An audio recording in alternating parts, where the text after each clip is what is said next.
Good evening, everyone. Hi, myself Ananya Malik, and I work at MRC as a research associate, and I would heartily welcome you to this online workshop. As the United Nations have declared this decade as the decade of ocean sciences for sustainable development, which is also the core domain of MRC, where we believe that the oceans and the freshwater systems are the primary regulators of the environment in this universe.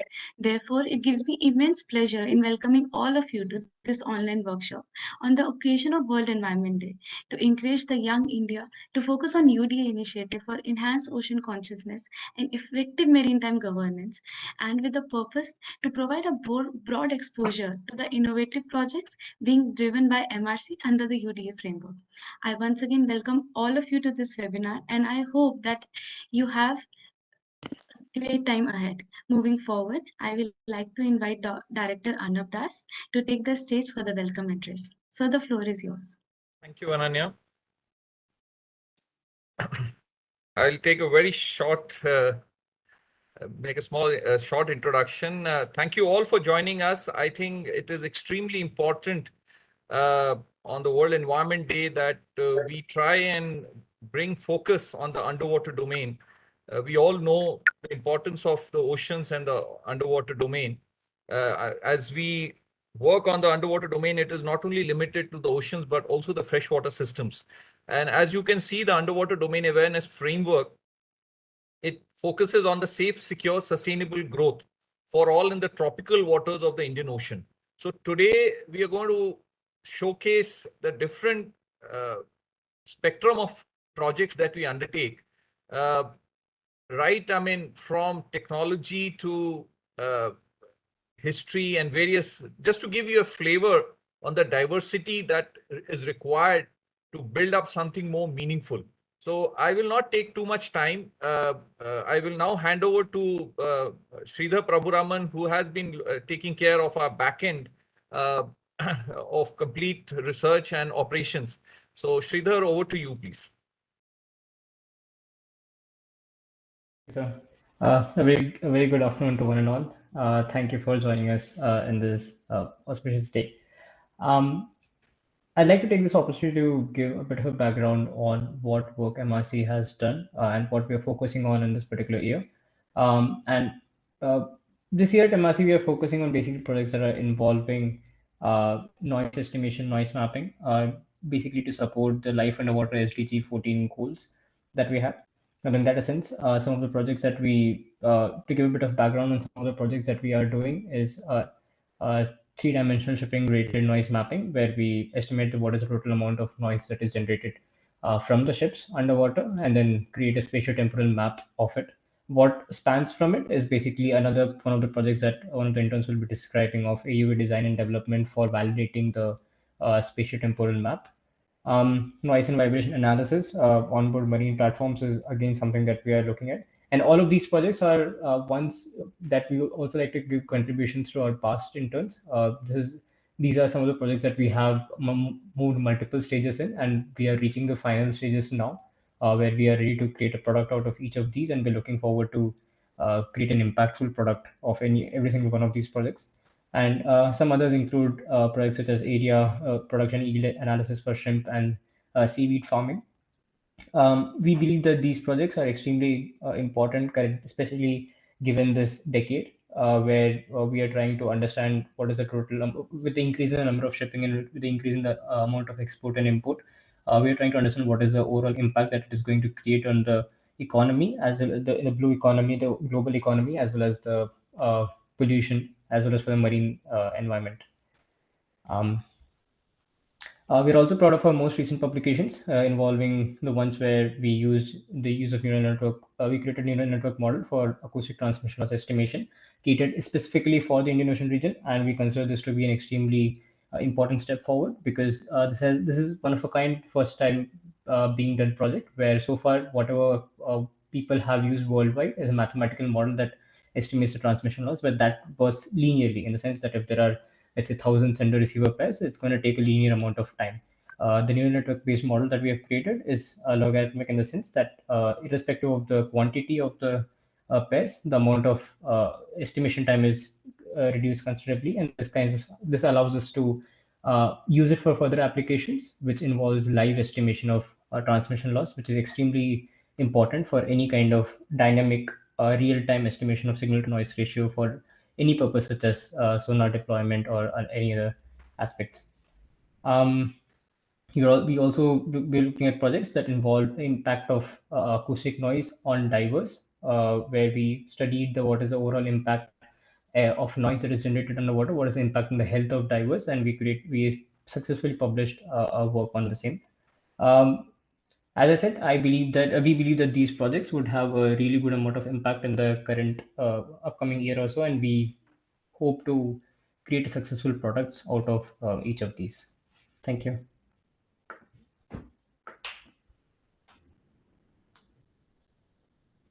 Thank you so much, Sridhar, for the introductory remarks. As rightly mentioned by you, the importance of seaweed. And to discuss more upon it, we have our seaweed team here. We have Sarita ma'am, who is a postdoctoral fellow from University of Mumbai. We have Mr. Prakash, who is doing his MTech in aquaculture from IIT Kharagpur, and Mr. Siddharth Batra, who is a BTech student from IIT Bombay. Mrs. Sarita, I'll invite you to take the floor for now for the CV. Thank you.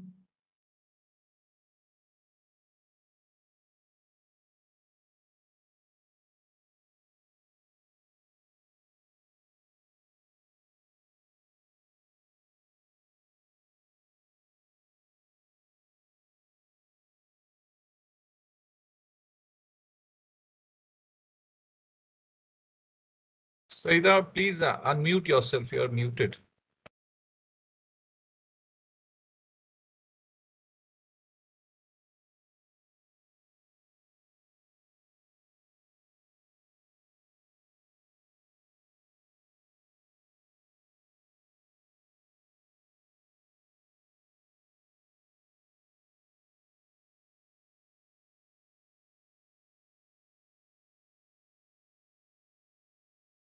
At the bottom of your screen, you can see the mute.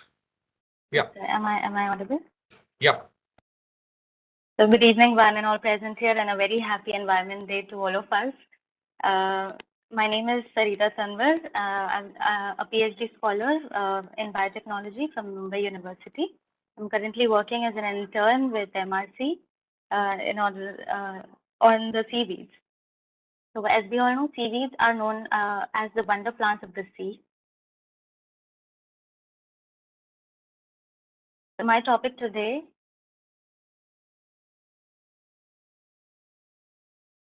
for today's presentation is seaweeds as wonder plants of the sea. Is my screen visible, sir?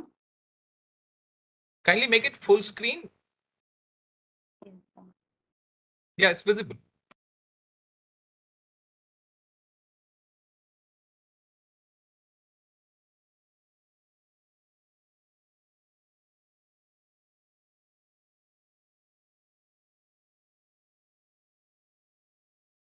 So moving on to the overview of the project, I'd like to.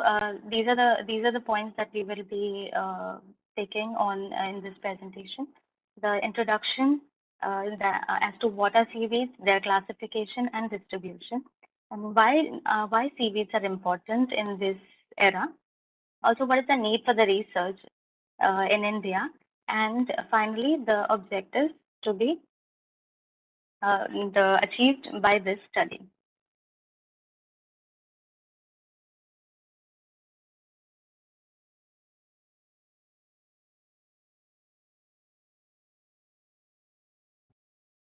So what are seaweeds? Seaweeds are primitive marine macrophatic algae, also known as macroalgae.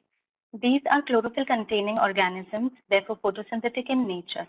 These dwell mainly in coastal regions and are ubiquitously found almost along all of the coastal, intertidal, and tidal areas.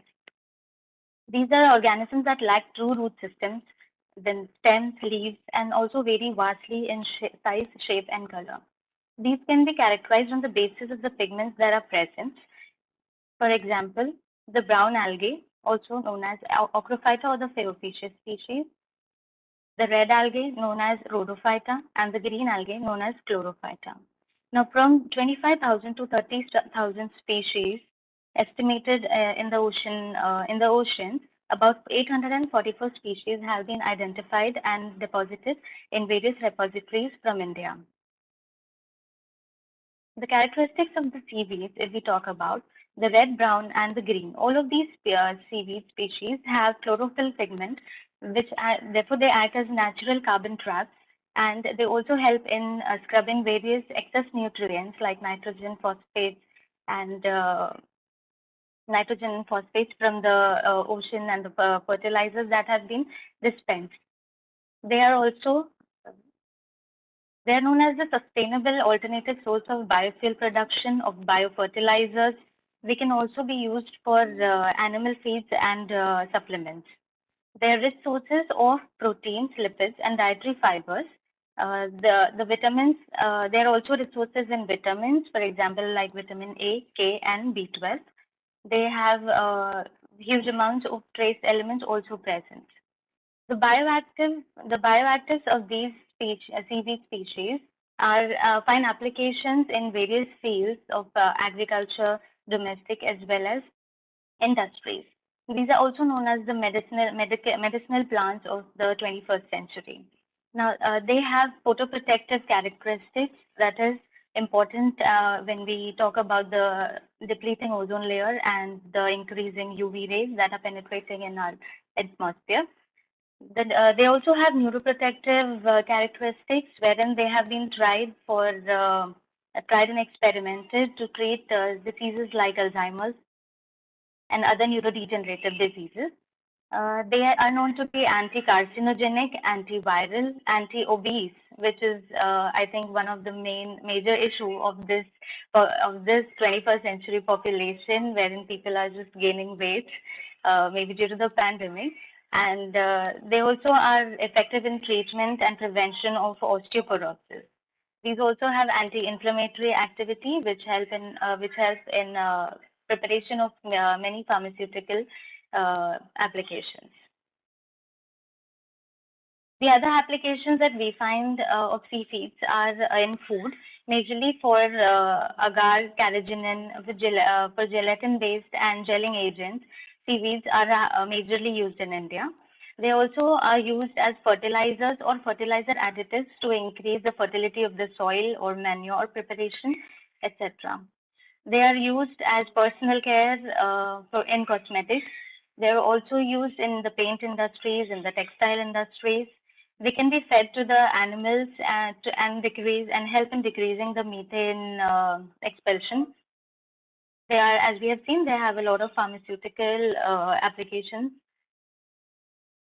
Now, what is the need for the research if so much with so many benefits?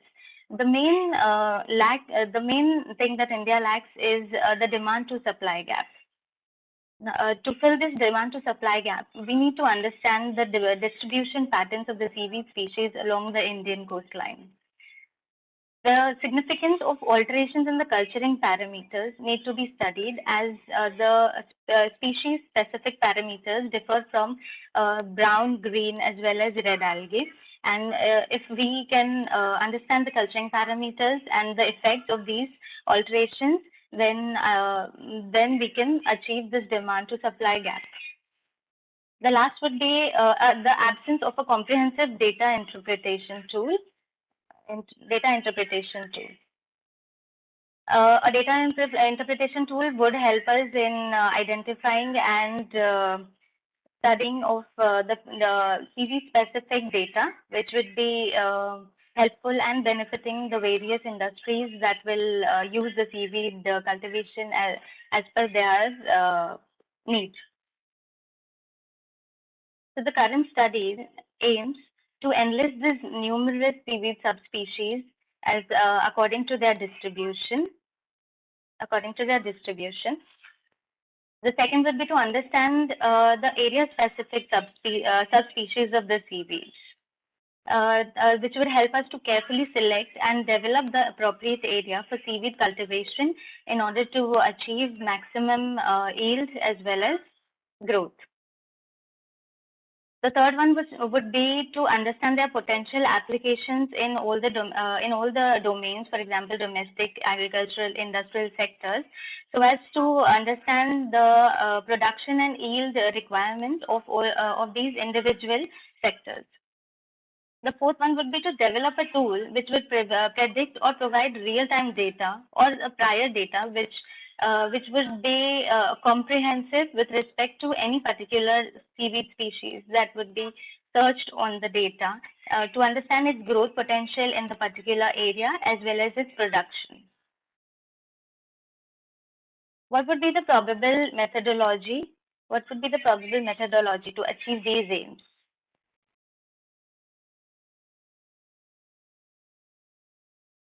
First would be to enlist the several seaweed subspecies.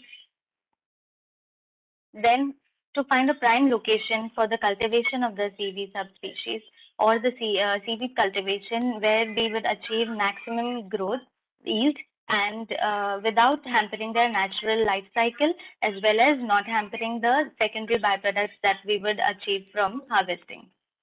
The third one would be to understanding the optimal growth parameters and effect of alterations on the seaweed growth and productivity, which would help and analyze the method of culturing, the ease of cultivation and harvesting, and the target audience for the applications.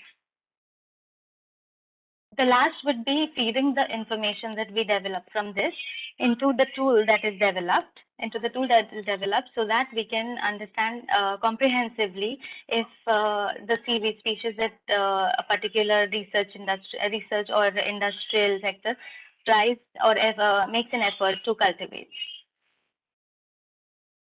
What would be the expected outcomes? First would be to bridge the gap between the supply and demand, to enhance the production and productivity in the seaweed aquaculture, and to comply with the demand to supply gap that our country faces right now. This would also help in decreasing the import that we have to make, the industries make for producing their products.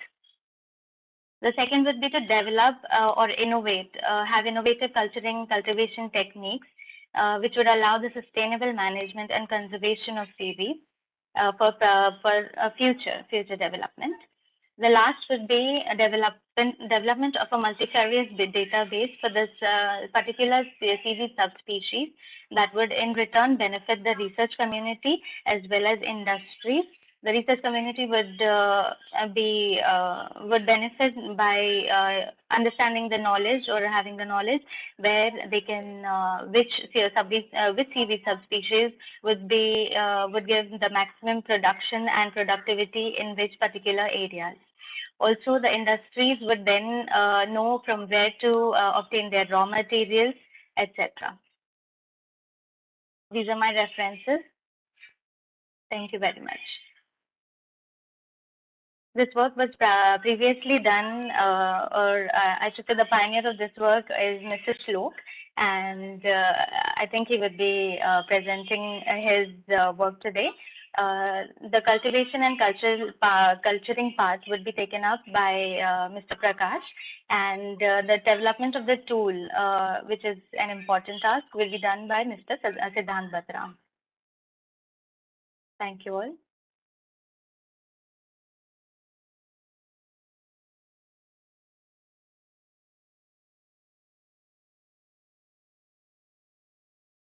Thank you so much, Sarita ma'am. Now I would like to invite Mr. Prakash for his presentation.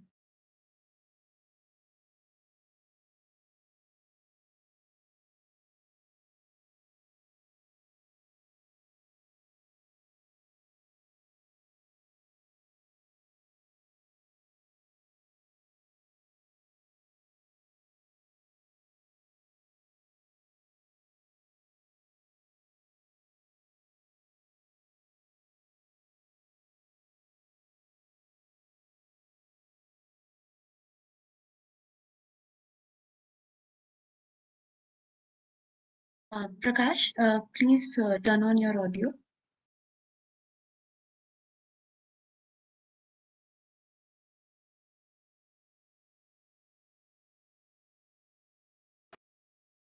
Am I audible now? Hello? Yes, yes. Yes, you are audible now.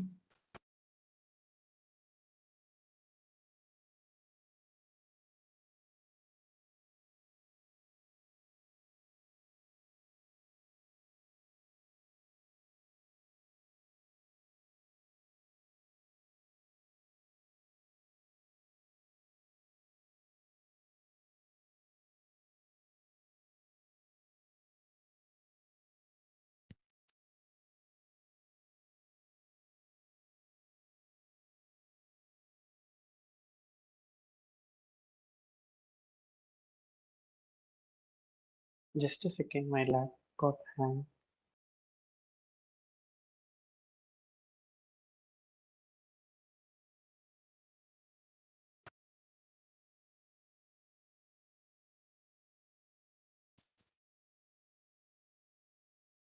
We need to own present here how the seaweed is growth is happening, or what are the parameters. Based on this, we are going to discuss in this particular topic.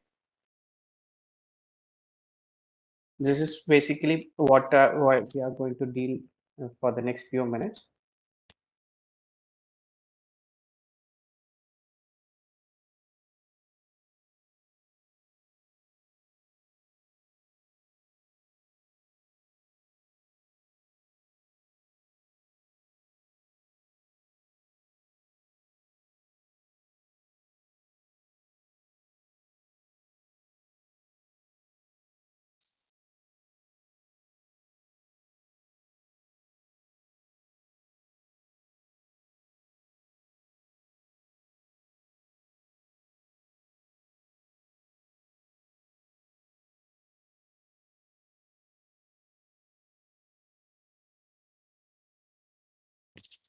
Sorry for the delay. My laptop is very slow. Sorry.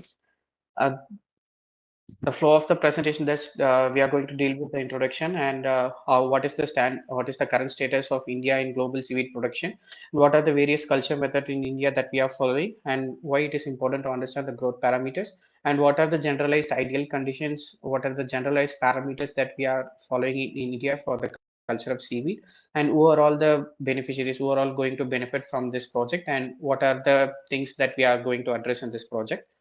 So introduction, as my colleague has mentioned here, like the seaweeds are nothing but the marine macroalgae. It can be grown in subtidal and intertidal regions of the ocean environment.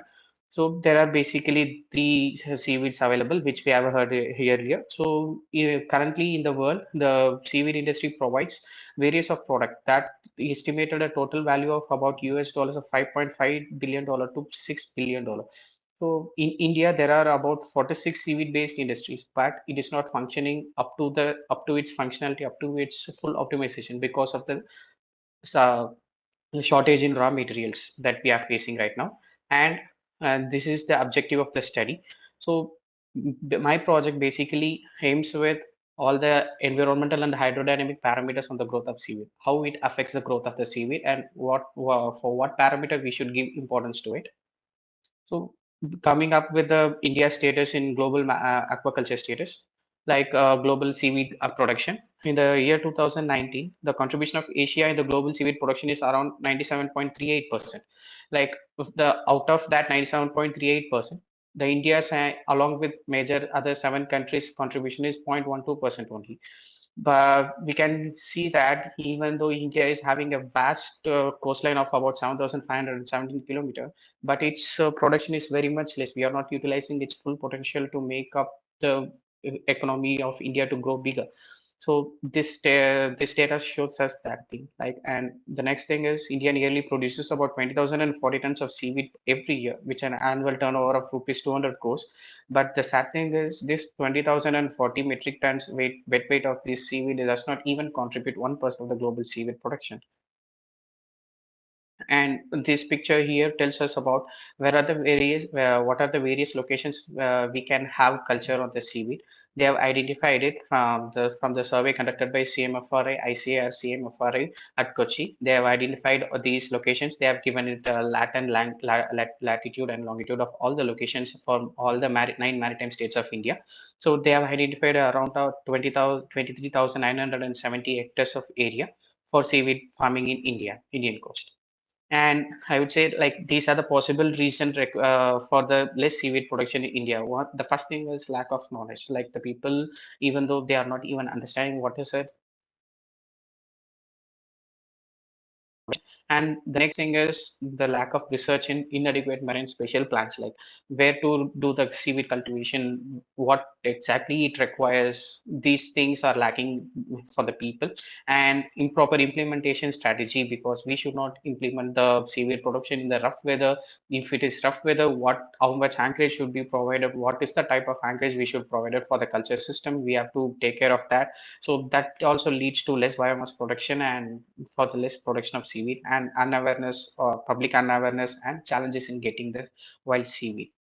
These are the various culture method that we are following in India right now. The first thing is tube net method. The tube net method where we follow is where we experience higher wave action in coastal states like Andhra and Gujarat. They are using this tube net method, where we enfold the net in the form of tube with 20 centimeter dia, and then we will insert the seed material into it, and then we will let into the environment for 45 to 60 days. Based upon its culture period, it will grow, and then we will harvest it. And the next method is bamboo raft method, where we can use this culture method is the calm and shallow conditions. And this bamboo raft method consists of 12 feet or 12 feet by 12 feet bamboo raft, and then it is lined with a rope. Inside the rope, we will insert the seed, and then we will let into the marine environment for its growth. The next culture method we are going to see is the long line or monoline method, where we tie the rope in the inside in the poles, and then we can use this culture where we can experience moderate wave actions, and where we can have less herbivorous fishes, because if the herbivorous fishes are present, that it will come and eat the seaweed, that will make a unnecessary loss for the farmer. The next thing is why we need to understand the growth of seaweed parameter. So the first thing that we should really understood, whatever the work that we are really going to do, even in the construction side or whatever the field that we are going to do, the place where we are going to do the work is really important.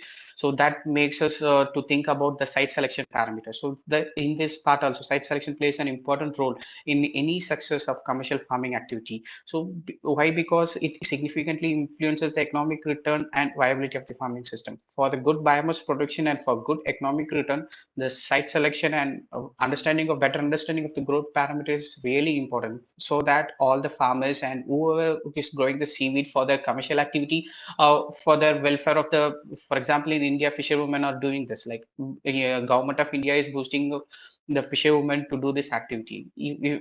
Without even understanding how its growth, like it is difficult for them to get sustained. It is difficult for them to get benefit out of it. So it's really important to understand the growth parameter. And let us see what are the growth parameter that influences the growth of the seaweed. The first thing we can say is that sea surface temperature, which is the most important parameter for the seaweed, because if the sea surface temperature goes beyond 30 degrees Celsius, it can't sustain. Like the next thing is salinity it requires, and the next is pH of the surrounding water, light irradiance, how much light is being available, so that the photosynthetic activity will grow in a very good way. And the nutrient availability, as it is a plant, it requires a lot of nitrogen and phosphorus for its growth, for its chlorophyll activity, for its photosynthesis. The water depth and the wave current, it also plays a major role in the growth of seaweed. And let us move ahead with what are the ideal conditions. The stable water, we should select a like seawater in more or less stable condition, with the salinity should not be less than 30 ppt, and the bottom should we can prefer sandy or rocky bottom. The ideal temperature for the seaweed growth is 26 to 30 degrees Celsius, and the area should have minimum 1 meter depth even during the low tide period, and area with mild water currents are preferred. The pH should be in the range of 6.5 to 8.5. The site should have sufficient nitrate, nitrogen, and phosphorus availability for its growth.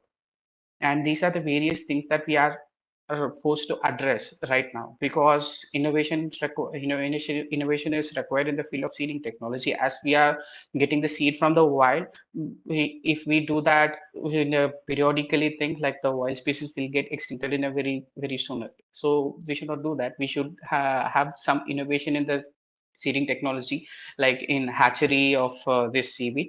And then we need to improve that innovation into the research thing, where we can improve our result, like where we can prove our results to the scientific community and for the people.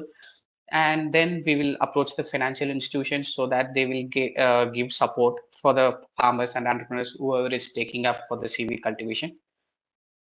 And the important thing that we should analyze, as I mentioned here, detailed marine spatial analysis is very much required for good site for seaweed cultivation.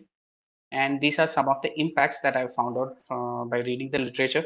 When we cultivate the seaweed, it leads to reduction of phytoplankton and on the cultivable area due to the higher intake of nitrogen. This hampers the seaweed hampers the natural hydrodynamic conditions existing on the site, and it creates an artificial habitat creation. And how we can make this negativity into positivity in the sense, the first thing is, as it hampers the natural hydrodynamic conditions at this particular site, the seaweed can be useful in protecting the coastal areas from coastal erosion, where if we can get the biomass production in along with the coastal protection also. And the reduction in phytoplankton, we can, as it is a higher intake of nitrogen, we can use effective utilization of nitrogenous wastewater by cultivating this seaweed. And all these data, that the data that we are collecting and studying from all the literature, it is useful in developing a tool where we can able to like understand what is the parameter that is exactly required for each subspecies and what is the ideal conditions for it. That is the purpose that we are creating a tool. That tool is being developed by my colleague Mr. Siddharth, and these are my outcome of the project, where my project has an influence for the fishermen community and research institutes like CMFR and NFTB, entrepreneurs and food processing industries. Thank you.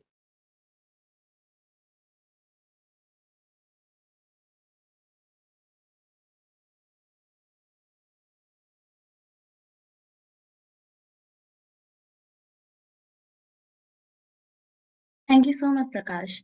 Now I would like to invite Mr. Siddharth for his presentation.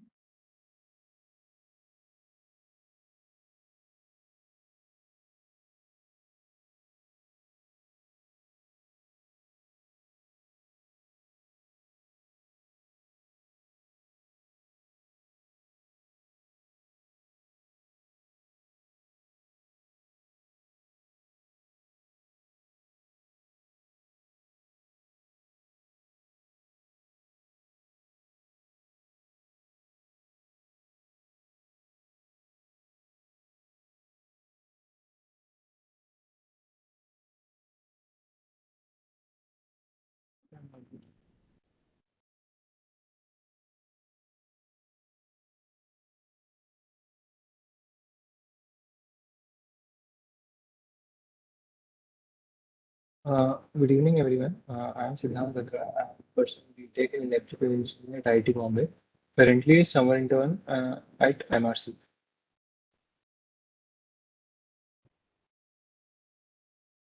So, in this presentation, firstly, I am going to talk about the need for such extensive research and what is the motive behind it.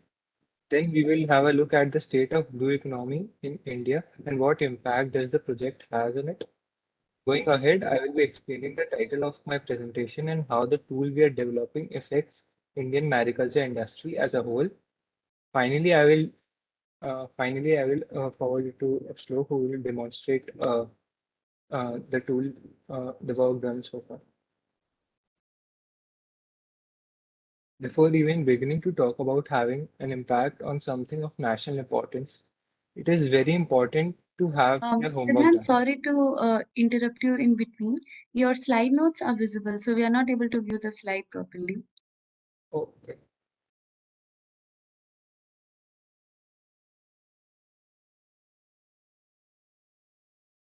Yes, it's good now. Go ahead, please. Yes.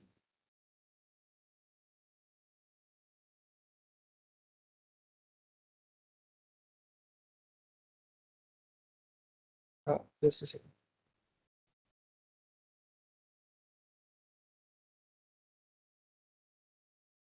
So, yeah. Before even beginning to talk about having an impact of something of national importance, it is important to have your homework done. So, uh, before we began to develop this project further, it was important for us to have a good picture of a state of aquaculture in India to identify the gap in the marine farming industry. That is the knowledge required for or needed to have a sustainable marine farming culture in the country. Most of the farmers are rural and they do not have the perfect environment for marine species production. But be it temperature, salinity, identification of site of production, or the method of production, or even the seeds they're using for growing a particular species. It is our aim through this project to fill in all these gaps. It is also very important to identify the species or subspecies which is best suited for cultivation based on Indian climate, demand in the market, usage value, so as to ensure that we are maximizing our output towards the benefits of the people of the country, and also to take care of international demand so as to increase the contribution of blue economy towards the total economy of the country. All the stakeholders must understand that right now it is needed to do research in aquaculture domain on every species of importance because it is essential to gather as much data as possible on it. Right now, we are facing an identification of species and favorable.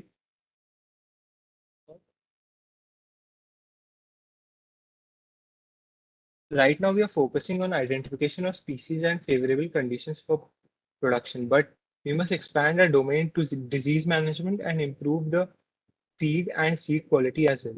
Moving on.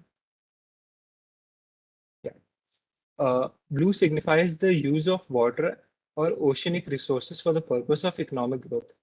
It promotes the goal of sustainable development and aims that the natural water resources shouldn't be harmed for the sake of economy. Target is to provide livelihood to people who are most dependent on these resources, which will enhance prosperity in the region. India's blue economy is a subset of the national economy, comprising the entire ocean resources system and human-made economic infrastructure in marine, maritime, and onshore coastal zones within the country. With some 7,500 kilometers, India has a unique maritime position.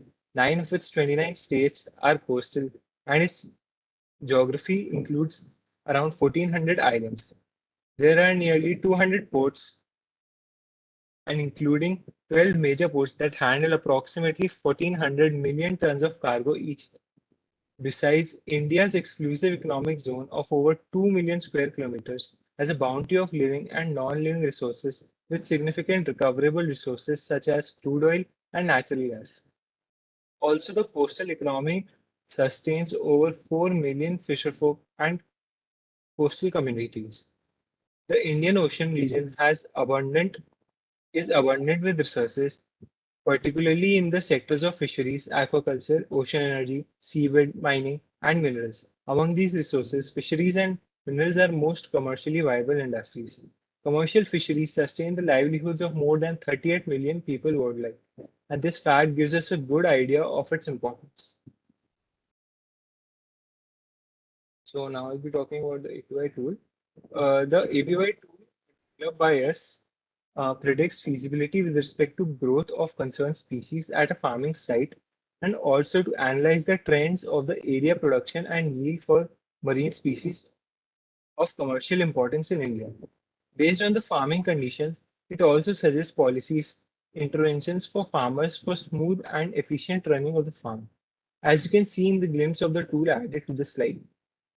Why do we need a web tool to achieve our objective? Well, a website allows us to reach anybody from a rural farmer who is looking for some guidance who is not getting a good yield to a lucky entrepreneur or a rich businessman who just read an article in the news about aquaculture and would like to explore the possibility. Another way it is necessary is that it allows us to have such a diverse topic in a well-organized manner, which can be updated with the latest research as and when done. It is going to help not only the existing farmers in increasing their yield, but also open up opportunities to entrepreneurs and businessmen to jump in, which in turn will help in increasing the scale of the aquaculture industry in India. Currently, we have shrimps only on our tool, but we are working to add seaweeds to it. But it's not limited to just these two species. More will be added later when our work is done. Uh, thank you. Now Shlok will demonstrate the tool.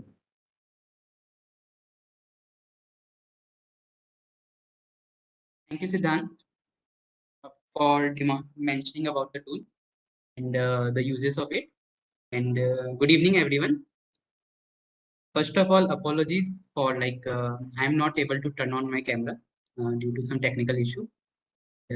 About me, I am Shlok Nimani, currently a fourth year undergrad in the Department of Electrical Engineering, IIT Bombay. And I have worked as a MRC intern in my last summers. And there I have developed a APY tool to assist the research on APY analysis, which I have performed so as to give a digital signature of my project on the web. And as Siddhant have already explained, how a web application can help in a long run. I will be giving a small demo about that.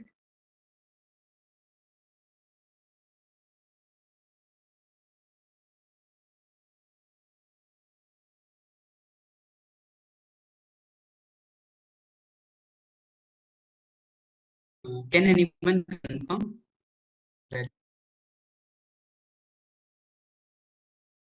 it is visible?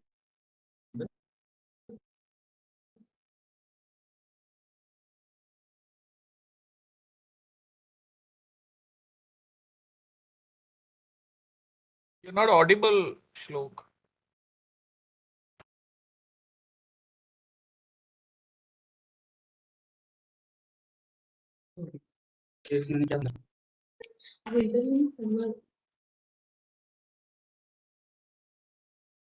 Hello, sir. Am I audible now? Now it's better. Yeah, please go ahead. Okay. Sorry, sir. So I will repeat for a minute. So about me, I am Shlok Nimani. I am currently a fourth year undergrad in the Department of Electrical Engineering, IIT Bombay. And I have worked as a MRC intern in the last winter. And there I have developed a APY tool, which is a web application to assist my research on the APY analysis. So here there is a small demonstration about that.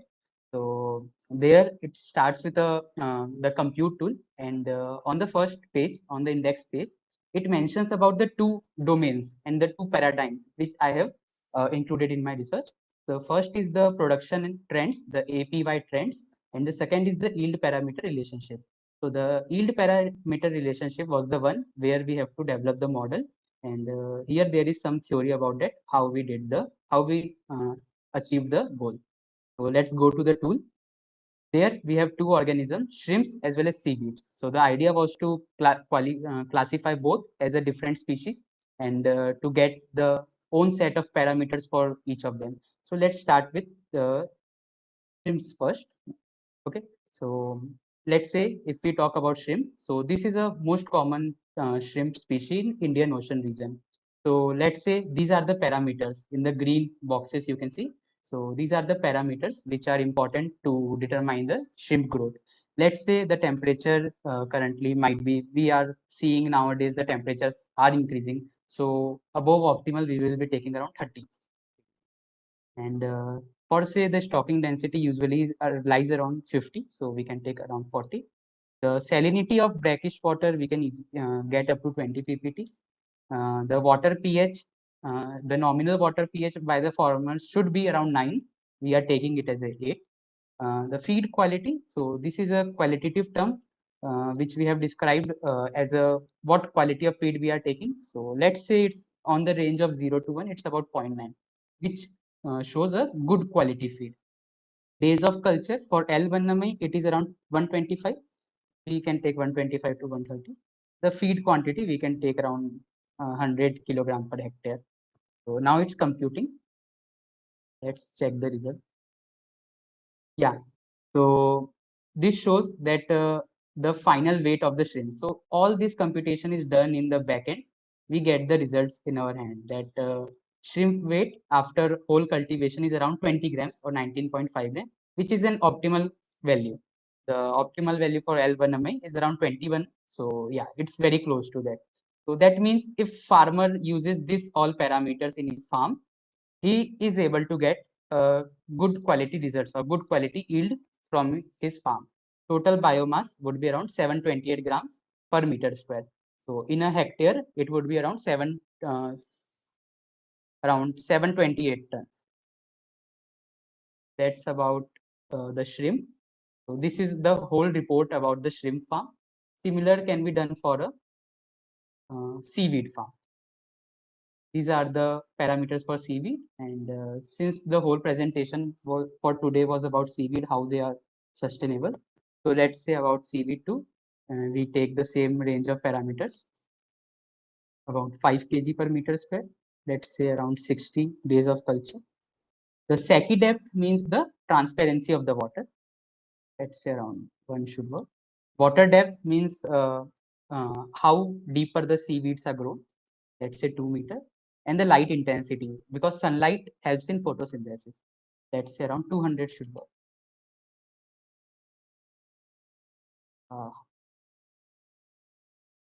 Sorry.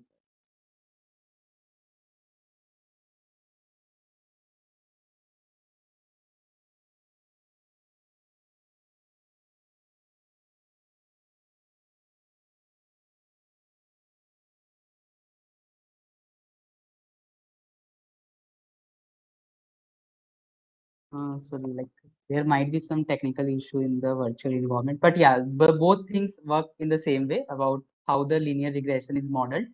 And this gives a great advantage to the farmers about if they are able to use this, so they can qualify their farm in their own hands. Thank you.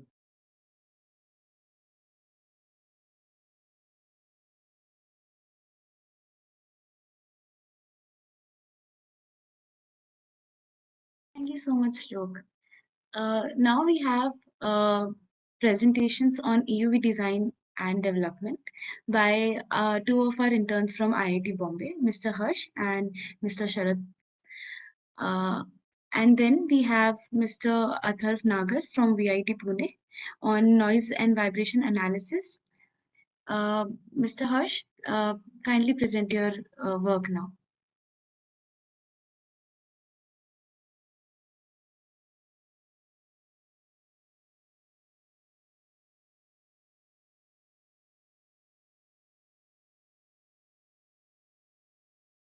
My screen visible?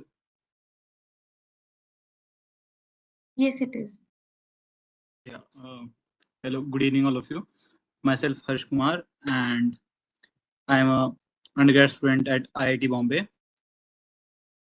Currently, I am working as an intern with MRC, and I will be presenting my report on AUV, Autonomous Underwater Vehicle, and I'll be taking over the navigation subsystem.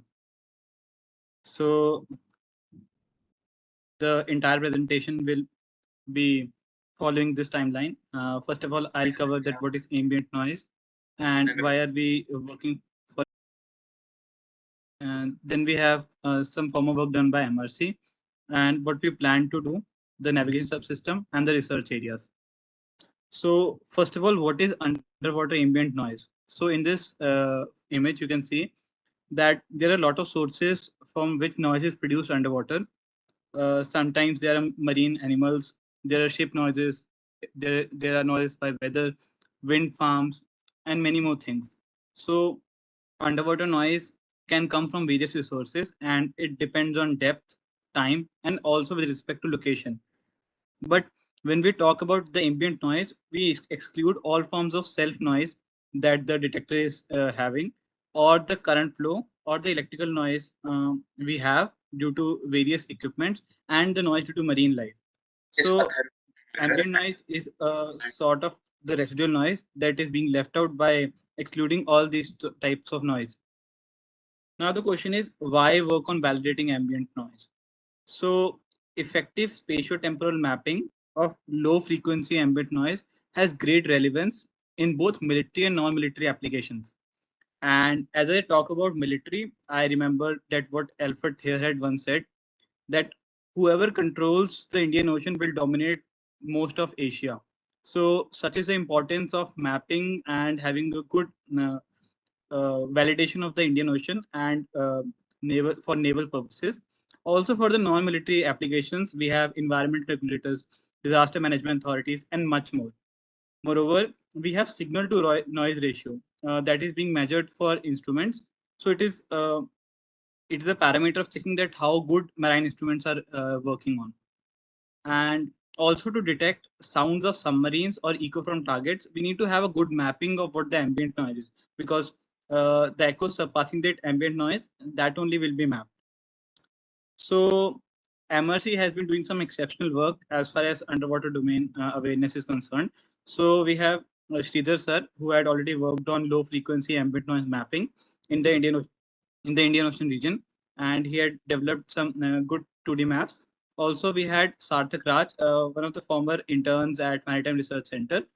He did some great work on AUV design development for noise validation.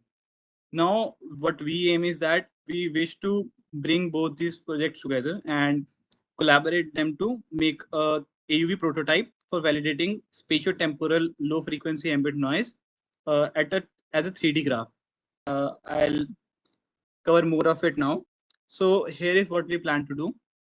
We have Mark 1, where we aim to design a shallow water AUV that is capable of carrying out a 3D spatial temporal noise graph validation.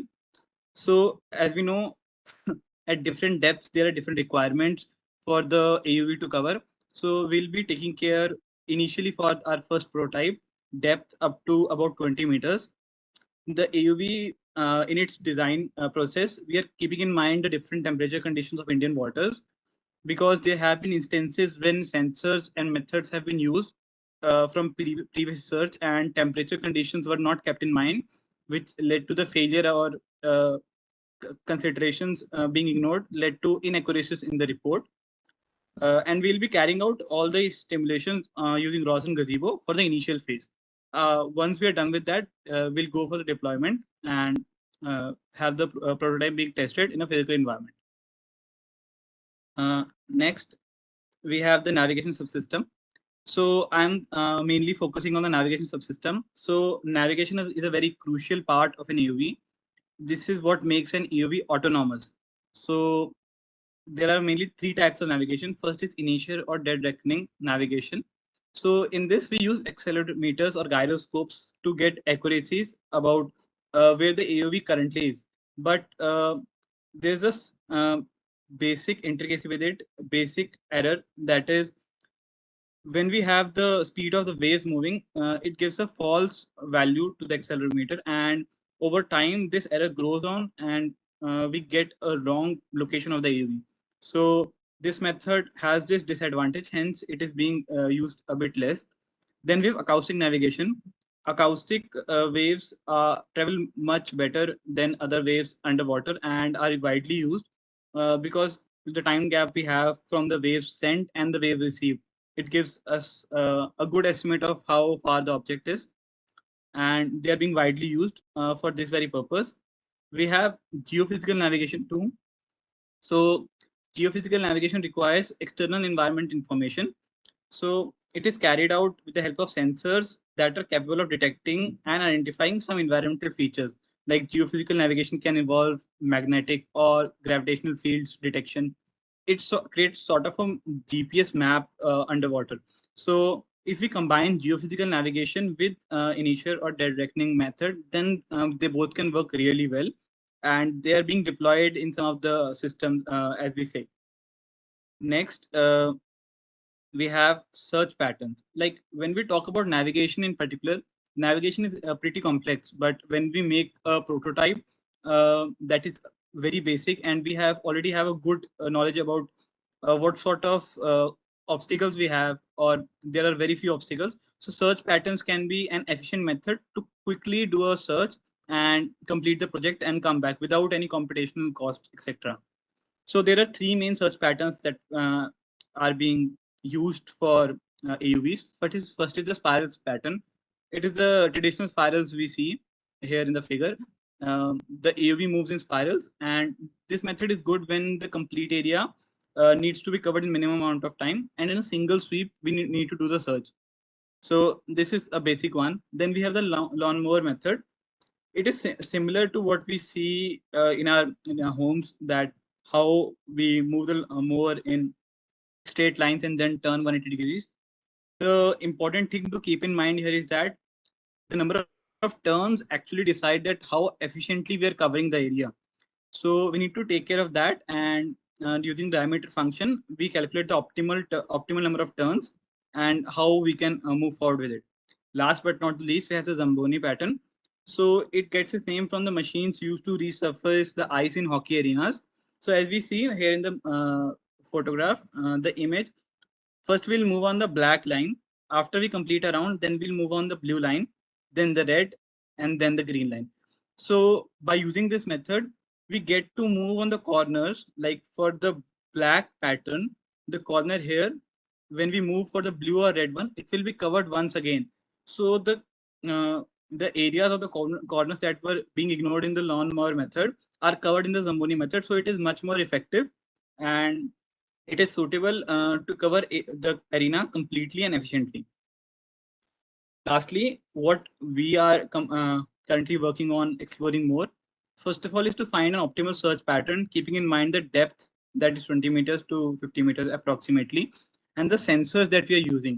Because if we do not use an optimal search pattern, then we would end up getting results that are not very accurate and optimal. And also work is being done to make the AUV capable of signaling danger. Like though it's the first prototype, it's Mark 1, we try to keep things very simple, but we are trying to add in functionality of signaling danger so that mission can be aborted and the AUV can be called up without completing the mission in case of some serious threats or danger. Lastly, it is very important to keep in mind that the navigation subsystem needs to work in collaboration with the mechanical and electrical subdivision. There have been instances when the navigation system worked very well independently and the mechanical and electrical system were working very well independently. But due to lack of collaboration, the missions failed.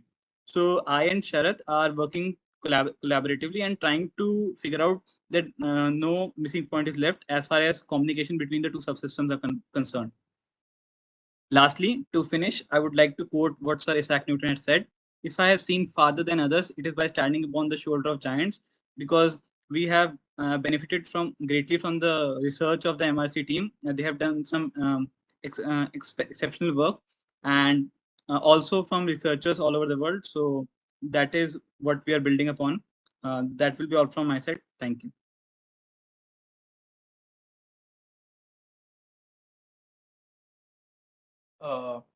Thank you. Thank you, Harsh. Thanks for your complete intro and your work on the part of navigation subsystem. So I'm gonna start with my work. Okay. Good evening, everyone. My name is Borah Sridhar Prabhuraman. I'm a BTech third year undergrad in mechanical engineering, studying in IIT Bombay. So my part is has Harsh completed his navigation subsystem. My part is based on the major mechanical and electrical subsystem. So when coming to the mechanical subsystem, the major importance is we need to go with a best design so that the vehicle can able to move in the water freely. So we, after some particular amount of research, we fixed like we are going to use a torpedo shape AUV. So there are two different types of AUVs. Like one is a torpedo and another is a non-torpedo AUV. So when coming to a torpedo AUV, the amount of drag force which comes through the water when the body is moving in the water, so it has less amount of drag force on the torpedo shaped AUV rather than non-torpedo shaped AUV. So it can also move with the maximum velocity in the water rather than the non-torpedo thing. And like the attachments like the camera, thrusters, and hydrophone arrays are more convenient on the torpedo shaped AUVs. And there will be a greater freedom of choice for hull design as well as the number of hulls constructed. So now discuss about the types of hulls that we are using. So there are three major types of hulls. One will be the main hull, and the second is a battery, and third is a IMU hull. So the main hull is it is like a roof for all the electrical components in the AUV, which protects the if any kind of leakage is happening in the AUV. So these hulls these hulls plays a role as a protector to the electrical components, which have a constant amount of energy supply. If water seeps into the system, these electrical components not get wet and not get damaged because of water entering into the system. So these types of hulls helps us in that point of time. So the second hull is a battery hull. So it is a hull used for protection of the main power supply for the vehicle. And the third one is a IMU hull. Is a very common in the automotive and aerospace industries, as it allows a better determination of vehicle position and orientation in the water. So next comes the propulsion system, the mechanical subsystem. The propulsion system consists of three major parts. One will be the thrusters, and the second will be the degree of freedom, and the drag and power consumption. So thrusters, these are the things which helps the underwater vehicle to move in the water with a constant amount of velocity, and it also helps the thrusters also helps to change the direction of an AUV in the water. So the second will be the degree of freedom. So as we are using 6 thrusters to get a 6 degree of freedom, so that the control of an AUV in the water will be very easy. And the third one is the drag and power consumption. As the AUV moves underwater, it experiences a less amount of drag because it's a torpedo shaped AUV. So these are some of the manufacturing methods for the body, frame, and hulls. So we use for the frames CNC machining and water jet machining, and the materials that we are gonna use are aluminum and acrylic. And for the body, we are using 3D printing.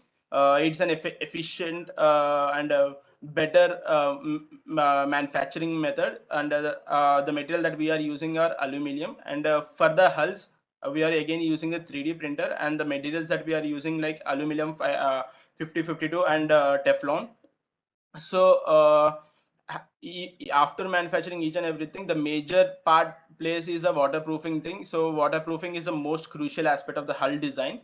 So so we are me and Harsh are experienced with the different and end cap designs and waterproofing techniques. So the removal end cap is the most anticipated region for the leakages. So we take this has a major importance while designing these kinds of O-ring shaped protective sheets which was connected to the hulls.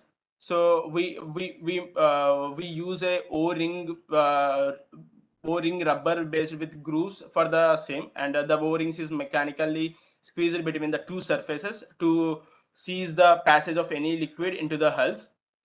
So the next comes the penetrators. These are the penetrators are helps in if some kind of the battery hull and the main hull are divided into like the hulls are different. So there should be some amount of wires that need to be goes from the battery hull to the main hull. So these penetrators helps in we use we use a bolt nut bolt and some of the rubber stickiness based glues which are pasted to the main hull, the design that I shown before. So has with respect to these are the holes for the wires to enter and exit from the main hull. So these act as a safety and secure if in case the water is comes into the system. And another thing is the electronic stack. So the electronic boards are stacked into the hull on either side of the acrylic sheet. The plate is held on a support ring and giving the user the flexibility to slide the boards inside and out. So next comes the electrical subsystem. So the electrical subsystem is divided into 3 major parts again, and the first one is the onboard computer. The system helps in collecting the data from the sensors and reading and enabling all the software functions. And the second one is the battery pack. The power source of the vehicle should be chosen in accordance with the voltage and current requirements of various components in the AEV.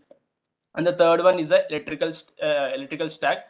So this is a this is a current flow of controls. So there will be a CAN bus system which is acts as a path for the communication between the all the sensors and the main board computer and the software stack. So each components are specified with respect to their functions. So this is a present complete electrical circuit mechanism, how each and every components are connected to each other. That there will be a thruster controller and there will be a power management system. So the power management system is a smart load protection device designed to protect an electrical circuit from damage caused by an overload conditions. So this is a main processor where all the different kinds of functions are happens, like it gives a command to the software subsystem to do some particular work, or to make the mechanical controls, and also to control the thruster speed and everything. And this is a mission planner mechanism in which the main localization was found by using these kinds of sensors like IMU and DVL and the pressure sensors. And for the vision, we use cameras, and the acoustic, we use some sound collecting sensors.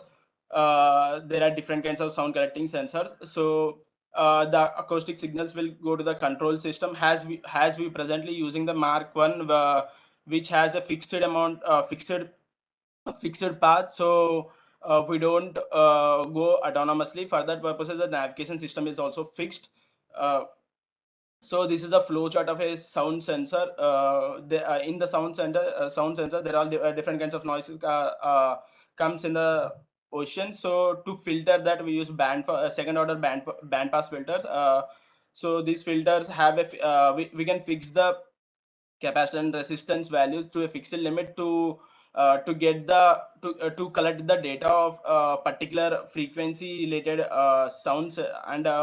And after that, after collecting the sounds, we use these code that I presented over here for the noise filtering. And after that, we get the required sound signal. So this is also one of the system. This is called as a DAC system, which is used for conversion of data and storage of data, and the transmission of data. So this is this DAC system is connected to the sound sensors, where the sound sensor collects the data, and this DAC system will store it and transform the data, and convert the data into analog signal. And this is an onboard computer that we are using presently, which has a 1 GB RAM and a 384 megahertz GPU. And it produces less heat when compared to the new technologies. So as we are using with the first Mark 1, so for our basic needs, we are using this Panda board computer. And this is a temperature control mechanism, like has an AUV. The battery, like the power consumption will be high in the water, and because of that, the cells may get heat. So we use a PCM. PCM, it is a kind of liquid kind of thing, which will be inserted between the cells. So it will absorb the heat from the cells, and it converts into a liquid, and again forms into a solid, and releases the heat to whatever the things that are connected to it, so that the connected material will be contacted with the water. So the amount of heat which was absorbed through PCM uh, will be released into the water through the body surface. And this is another mechanism which helps, if suppose water is detected in the AUV system because of some kind of a body leakages. So this water detection system will be this water detection system will find that with some methods that it has inbuilt, and it disconnects all the power supplies on the electrical board, and it activates the magnetic kill switch on the vehicle interface to the power board to enable, and the supply lines are desired. So thank you.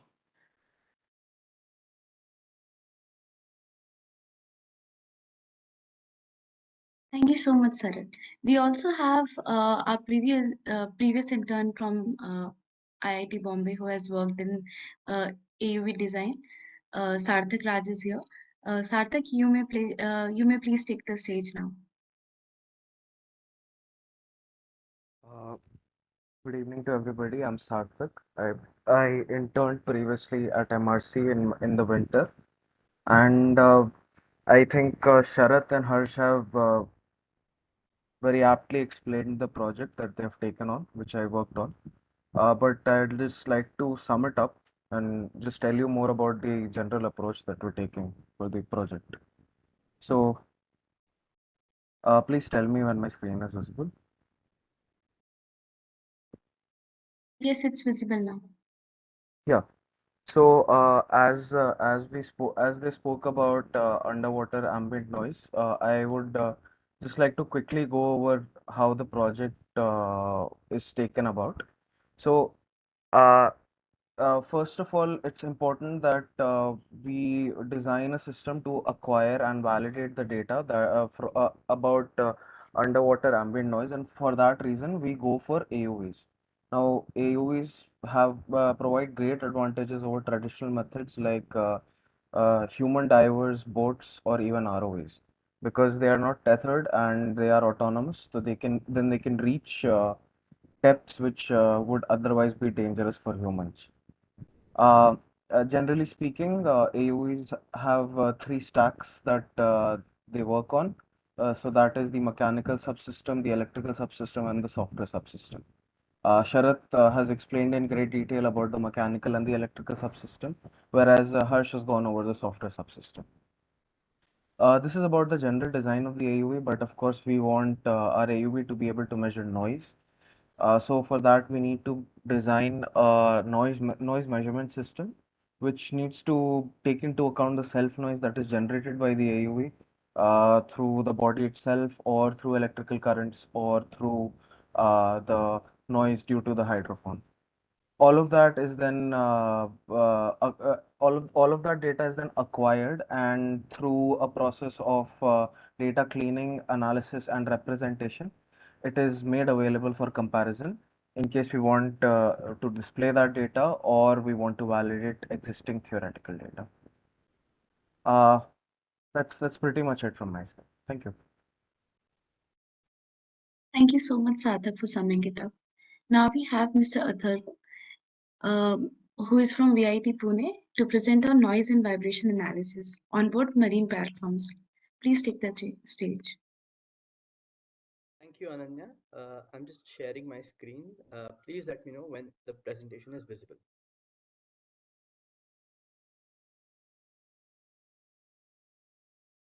Your screen is visible now. Thank you. Good afternoon, everyone. I'm Atharva Nagarkar, and I'm in my final year of BTech Mechanical Engineering from Vishwakarma Institute of Technology, Pune. My topic for today is noise and vibration studies on board marine vessels. So let's get started. Yeah. So these are the contents which we'll be discussing today. So first we'll start with the problem statement and the objectives of this project. Then we'll go on to the methodology which we'll be following. Then we will look at a critical part of this project, and that is why are we going into this research area. Then we'll start bisecting this research by focusing on the source, followed by how they are transmitted all over the ship, the transfer path analysis, wherein we'll be specializing on a single part of transfer path, which is the duct one. And then finally, we'll look at some key work areas which are there in this project. So officially, the title of this internship is Noise and Vibration Studies on Board Marine Vessels, and the objectives are to develop a single all-inclusive tool to measure and monitor noise and vibration levels on board marine vessels, and to focus on the remaining transfer analysis path, that is the duct-borne path. So we'll go through each of these as we go through the slides. So first is the methodology. So first, my work started by reviewing more than 60 or 70 research papers from different organizations all over the world, and also the previous work which is done at MRC. Now, identifying the previous work and establishing the gaps which are there, we compiled a literature survey, or what we know as a research note. This research note establishes the latest technological advancements, the rules, regulations, and all of these things which are there in practice today, so that it can help us identify what work needs to be done. That work first starts with with developing a package. That package is to calculate the theoretical attenuation across a duct subsystem. The theory behind this package is based on the guidelines which are given by various classification societies like ABS, Bureau Veritas, DNV, Lloyd's Register, etc. So the latest rules of these things are combined to give us an output which is in the form of noise levels. The other part involves performing a harmonic acoustic simulation to replicate the real life scenario on ships for the duct system. Now, these models are extremely rare in the current research scenario, and that is why it is important that we try this to establish the shift scenario. This simulation will also give us an output in the form of noise levels, and then we can compare these two outputs from the program and the simulation to establish the accuracy of the acoustic model. This is the methodology we'll be following. Now, the critical part, why are we focusing on this type of studies? And the first part is crew habitability and human comfort. Now, we know that if there is an excessive level of noise, humans are affected badly in the loss of hearing. Then there are some other issues or stresses which are developed on the human body. The statistic is that in 2021, on a global level, $242 million compensation was paid to workers because of their loss of hearing abilities. So this tells us that it is important that we analyze this noise. Next is the failure analysis. Failure analysis is basically the formation and propagation of cracks because of periodic loads. So if there is a resonance or a matching of the operating and the natural frequencies of the systems, there are formations of cracks, and this leads to failure of machinery. So it is important that this does not happen. Next is the stealth requirements. Now, this is pretty self-explanatory, wherein especially in naval applications, it is important that the acoustic noise transmitted from the ships is kept to a minimal so that it is not detected by any sound systems. And this is where the underwater radiated noise comes into picture. This is a low frequency noise which harms the marine environment, and this is generally generated because of seismic exploration for oil and gas and military and commercial use of ships, and then again boats and commercial shipping traffic. So it is important that we analyze this research field extensively. So first we start with identifying what are these vibrations. So these are the major sources of vibrations which affect the final output of the vibration level. So first we start with the machinery type of vibration, starting with torsional vibrations. We know that the word torsion is obviously always related to something angular quantity, and this is where the angular vibrations takes place on ships. So we know that the shaft of an engines which are there, they are not a single shaft, they consist of intermediate shafts. Now, and propeller shafts. Now, these shafts are generally connected by means of flanges, thruster blocks, etc. And during this assembly, there are some issues in the assembly of this process, and this gives rise to the angular excitations. Next is the action. In the axial part, the velocity of the water is incident on the wake, generates some thrust. And because the propeller shape is not uniform in nature, an unequal thrust is acting on the propeller. This gives rise to alternate rotations, and in every period of the propeller, this thrust is generated. So this alternating thrust gives rise to axial vibrations. And finally, the transverse vibrations. So the transverse vibration, the direction is perpendicular to the axis of the shaft, and this occurs when the center line of the shaft is not coinciding with the center of gravity. Now, this obvious situation will give rise to a centrifugal force being generated, and this force acts as the excitation force behind this type of vibration. Now, we'll move on to the next type of vibrations, that is the hull girder vibration, and focusing first on the low speed main diesel engine, wherein the gas pressure. Now, the fuel which is burned has some gases inside the engine cylinder. And again, these cylinders, when fired, have a certain natural frequency for that subsystem. And again, if this system frequency matches with the operating frequency, then there is some resonance, and with time, the amplitude goes on increasing, and this gives rise to vibrations. Next is the inertia. Now, these engine components are extremely heavy and they have high mass. So when these components are rotated at a high speed, they obviously give rise to inertial type of vibrations. Last but not the least, the propeller type of excitations, wherein we have the cavitation type excitation, wherein bubbles are formed on the surface of the propeller and they implode itself on the propeller. These gives rise to a periodic excitation force on the propeller, and we have some vibrations. The last is the stern vibration because of propeller, wherein the vertical pressure force is experienced by the stern because of the propeller rotation. And this is especially the types of ships which have long overhanging sterns. These are more prone to such type of vibrations. And the superstructure forward and aft vibration basically happens because the ascent or the positioning of the superstructures are exactly above the propeller, and this is why the propeller-induced superstructure vibrations take place, and this is an upcoming area where a lot of research needs to be taken place. So this is something exciting and new to look forward to. So now we track the sources and now how they are transmitted over the ship.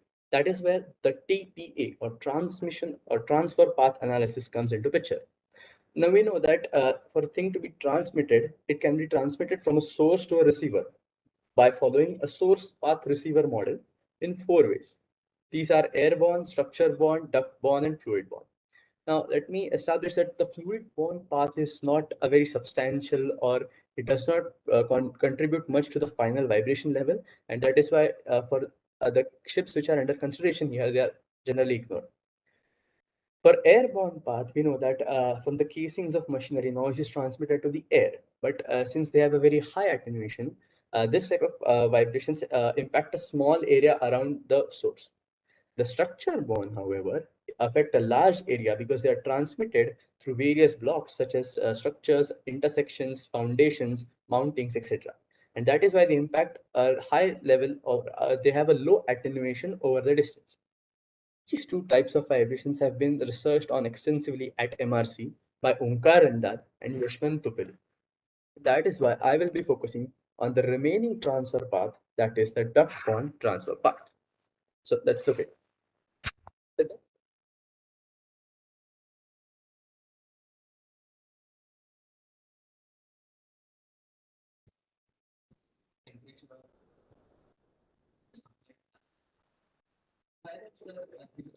Sorry to interrupt, but your voice is it's not clear. So if you can just reconnect your audio. Yeah, now, how about now? Yeah, now it's better. Thank you. So I'll just start with this slide. So the duct system consists of 6 main subsystems, wherein the plenum, which is an air distribution box, and there is some attenuation inside the plenum. The silencer, which is a special noise attenuation device, which is established to ensure that the noise levels are within the certain guidelines. Then straight duct attenuation, wherein the sound is absorbed on the inner surfaces of the duct and attenuation takes place. Branches, wherein the flow divides in certain directions and there is a loss of vibration. Then turns, wherein the impact of the sound on the internal duct walls affects the noise levels. And finally, end reflections, wherein the duct opens into a certain room and then some kind of attenuation takes place at the end of the opening. Now, in the figure, you can just see a harmonic acoustic simulation, which is a demo, and this kind of simulation is performed, and the work is in progress to validate the model, as mentioned previously. So let's look at what are the key work areas of this project. So the first is to perform a harmonic acoustic simulation in ANSYS software to replicate the real-life vibrational scenario on board ships. Now, as we mentioned, such type of vibrational models are not existing, or if they are not to a very accurate extent. And that is why this is important that we establish such a code model. But even if we try to do this, we need to understand that the model we create is an accurate one. And this is where the second part, developing a Python package to calculate this attenuation to validate the accuracy of this harmonic acoustic simulation is done. So when there is a good compatibility between these two outputs, we can say that the model is validated and we can then further base our research on this platform.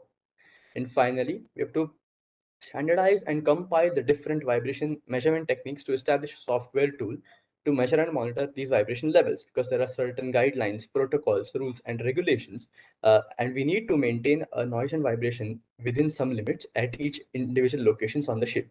And that is why we need to measure and monitor these vibration levels on ships. And that's it. So thank you for your time and feel free to contact me. Thank you. Back to you, Ananya. Thank you so much. Yeah. Now we have Nana and Nanika, both final year students at the Symbiosis School for Liberal Arts. And at MRC, they are working on history, socioculture, and social political evolution of Brahmaputra River. Ms. Neha, you may take the stage now.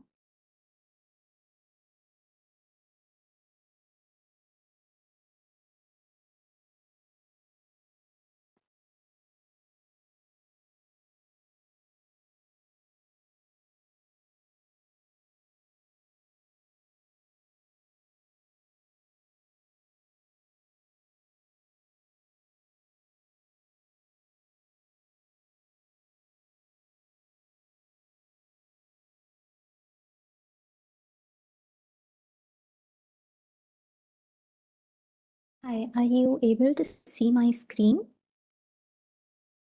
Not yet.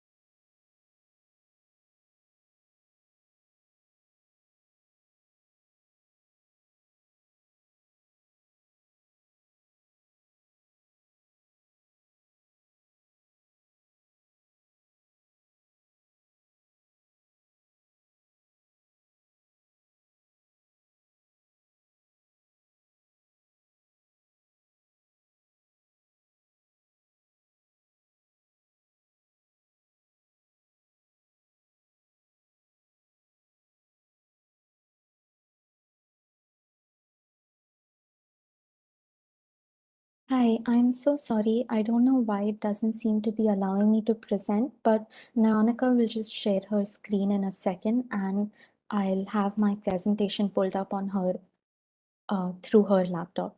Is that all right? Yes, yes, no issues.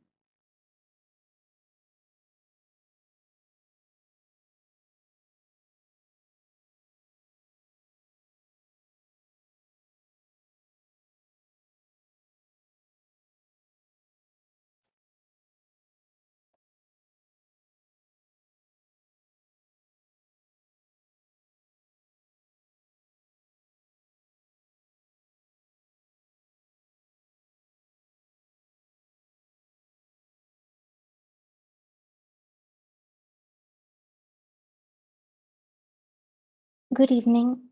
Sorry about the delay. As the title indicates, the scope of my work covers a wide field of study comprising the history of Assam from the 13th to the 18th century, with specific emphasis on the state's association with the Brahmaputra. The Brahmaputra's geographic history is embedded in questions of civilization, trade, and conflict. And yet the river's imperiousness, too forceful to be contained by medieval and modern historical writing, has often been neglected or cast in one-dimensional terms. In 1957, Acharya claimed that there is probably no part of India about whose past less is generally known. In the history of India as a whole, Assam is seldom mentioned, and few writers are found to have devoted more than a dozen lines to the treatment of the history of this province. In 2019, Saikia voiced a similar concern when he asked, have historians been unfair to the Brahmaputra? This essential lack or insufficiency that has been attributed to Assamese history has further been compounded by the work of prominent Western scholars such as Edward Gate, who in 1906 released a history of Assam, writing that the science of history was unknown to the early inhabitants of Assam before 1228 AD, before which nothing definite is known, and our only information consists of some dubious and fragmentary references in the Mahabharata, the Puranas, and the Tantras.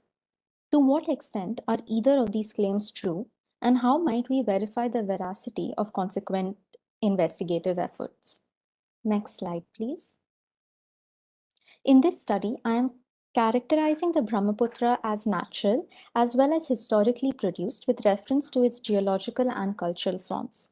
The river's history has been shaped by geological contingency as well as human labor. At the same time, it is true that while rivers such as the Indus, the Nile, and the Rhine have succumbed to technological domination, the Brahmaputra remains largely untamed, an ideological opposition to the civilizing mission. Within the identified periods of study, we have our most prominent themes, which necessitate studying because they demonstrate trends that have remained consistent over time. Historical records demonstrate the utility of the river in the provision of a geographical passage for goods-based exchanges in the areas surrounding it. Other sources establish its centrality to the rule of dynasties and empires. Mughal entanglement with the river is typically rooted in their failure to manipulate the river to their own ends in their conquering mission.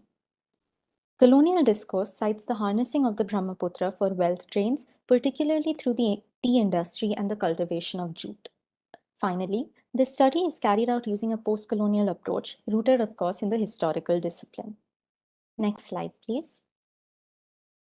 Now, the thematic categories outlined are vernacular sources in Western historiography, Assam's monarchical past, and presentations of Assam's associations with the riverine system. Next slide, please. Within the first section, sources, we have literary, foreign accounts or Western travelogues, and surveys. Literary sources constitute the Buranjis here, which literally translates from our home to a store that teaches the ignorant in English. The Buranjis are what the Bakhar are to the Marathas, the Twarikis to the Mughals and Persians, and the Yazavins to the Burmese. The Buranjis were compiled under the order of the kings and the supervision of higher government officials. Considered a sacred task, these compilations contain diplomatic correspondences, revenue and judicial matters, court transactions, royal family affairs, and notable daily occurrences. An interesting way of understanding the language of the Buranjis and their significance to contextualizing the history of the Brahmaputra is to hear what Bhuyan had to say about them in 1929. The historical narrative is not bone dry. One notices in it thought and emotion too. Hence, it ascends to the level of pure literature. It will not be too much to say that such a confluence of history and literature is not to be found in any modern Indian literature in the pre-British period. What would otherwise be a dry historical narrative has, in the hands of the writer, become an entertaining historical literature punctuated to the reader's satisfaction by such elements of style as similes, analogies, illustrations, episodes, and diversions. Then, in literary sources, we have the Assamese Puthis and the Vamsavalis, which outline information that is not found in the Buranjis. Genealogical histories, these are not as widely available as the Buranjis, but are nevertheless an interesting source for us to look at. At this juncture, it is important to note that these have to be cited with caution, as most have been published or discovered by Western scholars with scarce reference to their primary sources. Foreign accounts include texts such as the Akbarnama, translated in 1877, the Alamgirnama, the Baharistan-e-Gaibhi, translated in 1936, and those belonging simply to foreign travelers, such as Ralph Fitch's, written during the 16th century. Finally, surveys offer the most unexpected resource base.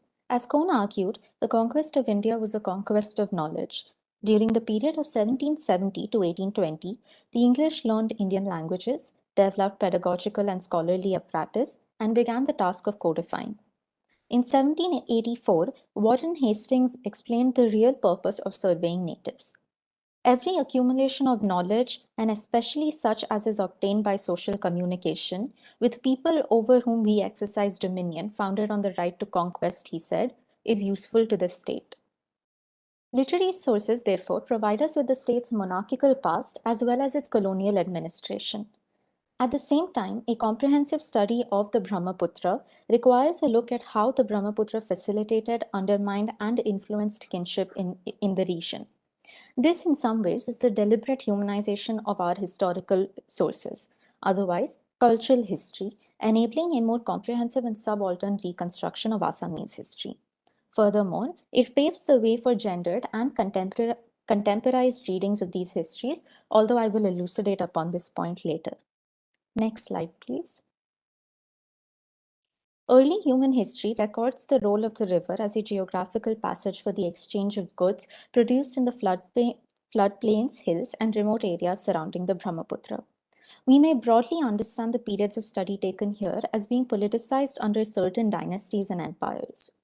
On the one hand, there are established rulers, that is, the Ahoms from the 13th to the 16th centuries, the Koch in the 16th centuries, the Buyans from the 13th to the 16th centuries, the British in the 17th and 18th centuries. On the other hand, the Burmese invasion, the Mughal conquest, and other unsuccessful, partially successful, and brief and localized rules highlight the centrality of the Brahmaputra in institutionalizing power. Next slide, please. For instance, the Mughals failed to conquer Assam, where they did not elsewhere in the country, due to their lack of knowledge of the Brahmaputra. They were unaware of its fluid geographical boundaries, the role of climate and ecology in people's livelihoods and sustenance, and the topography. When in Aurangzeb's reign, the Mughal army attempted to invade Assamese borders in 1662, this lack of knowledge would ultimately prove to be their downfall, as the natives were able to lure the Mughal army into the war zone of Guwahati, which was fortified on all sides by natural hills and artificial ramparts with the mighty Brahmaputra flowing in between. In the 17th century, we find another interesting example of the river's significance in monarchical structures. Suppressing the people's rebellion, the sacred image of Govardhan Thakur was said to be destroyed. Acting against the king's wishes, the original image was concealed and a replica was thrown into the Brahmaputra instead. Later, Queen Tekial Barua would also utilize the river in a similar way when she commanded the throwing of the images of opposing temples into the Brahmaputra, an act described as the most significant dark spot in her career. Next slide, please. What we infer from such utilities leads us to the third thematic category, which addresses the converging of riverine and human habitation histories. Earlier, we asked, have historians been unfair to the Brahmaputra? As astounding as it may sound, it seems increasingly likely. Part of this is due to the marginality of the Northeast. But more than that, the river remains an outlier to the country's many and varied historical imaginings. Nonetheless, it comes alive as part of myth and folklore in the common stores of people, in their poetry and their song. Next slide, please. Its archaeological memories equally contain its history. It is preserved forever in the soil and rapids of the river.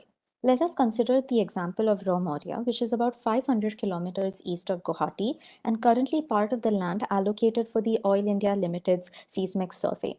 Most people in this region grow paddy or catch fish from the Brahmaputra to survive.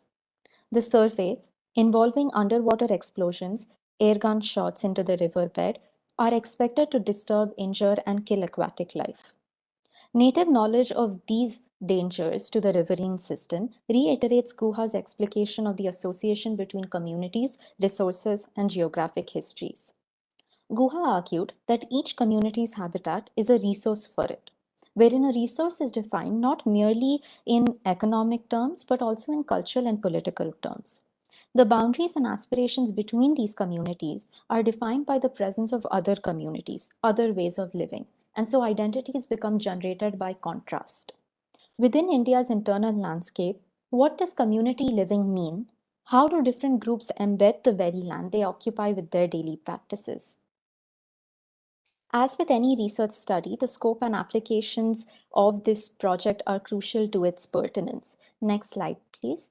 In this context, I have identified three significant applications: a gendered reading of historical sources, developing a sociological lens to anthropological findings, and integrating the river's history into mainland India's historical narratives. I would like to briefly examine one of the listed applications to demonstrate how we might establish the future relevance of any given study. First, it must connect to historical narratives. It must also impact fields beyond its own, and it must create pedagogical ripples in academia. For instance, the question of gender in Brahmaputra's history cannot be answered without first laying down the processes through which the riverine system and communities developed and reiterated gender identities and hierarchies. Let us employ the example of the river's name, as we did with the subcontinent. Tibetan historical sources simultaneously list Sita and Sangpo as names for the river, as you can see in the following slide. Even though the former is feminine and the second is masculine, they coexist. Next slide, please.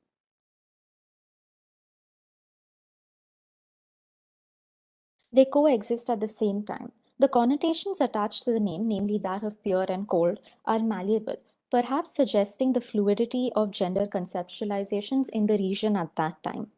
This teleological narrative is connected to the current global world order, wherein the fluidity of gender notions is demonstrated through their simultaneous vast variety. When we think of governance, security, and politics, we seek to include stakeholders of the most vulnerable categories. And to do this, we look towards our past and use it to inform present outreach programs that are informed, sustainable, and inclusive. Thank you.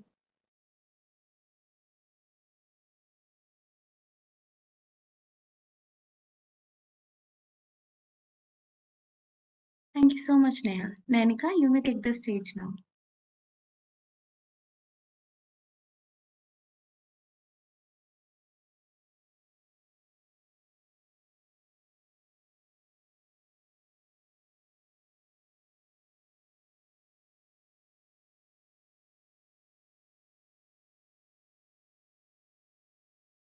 Is my presentation visible? Not yet. Okay. Second.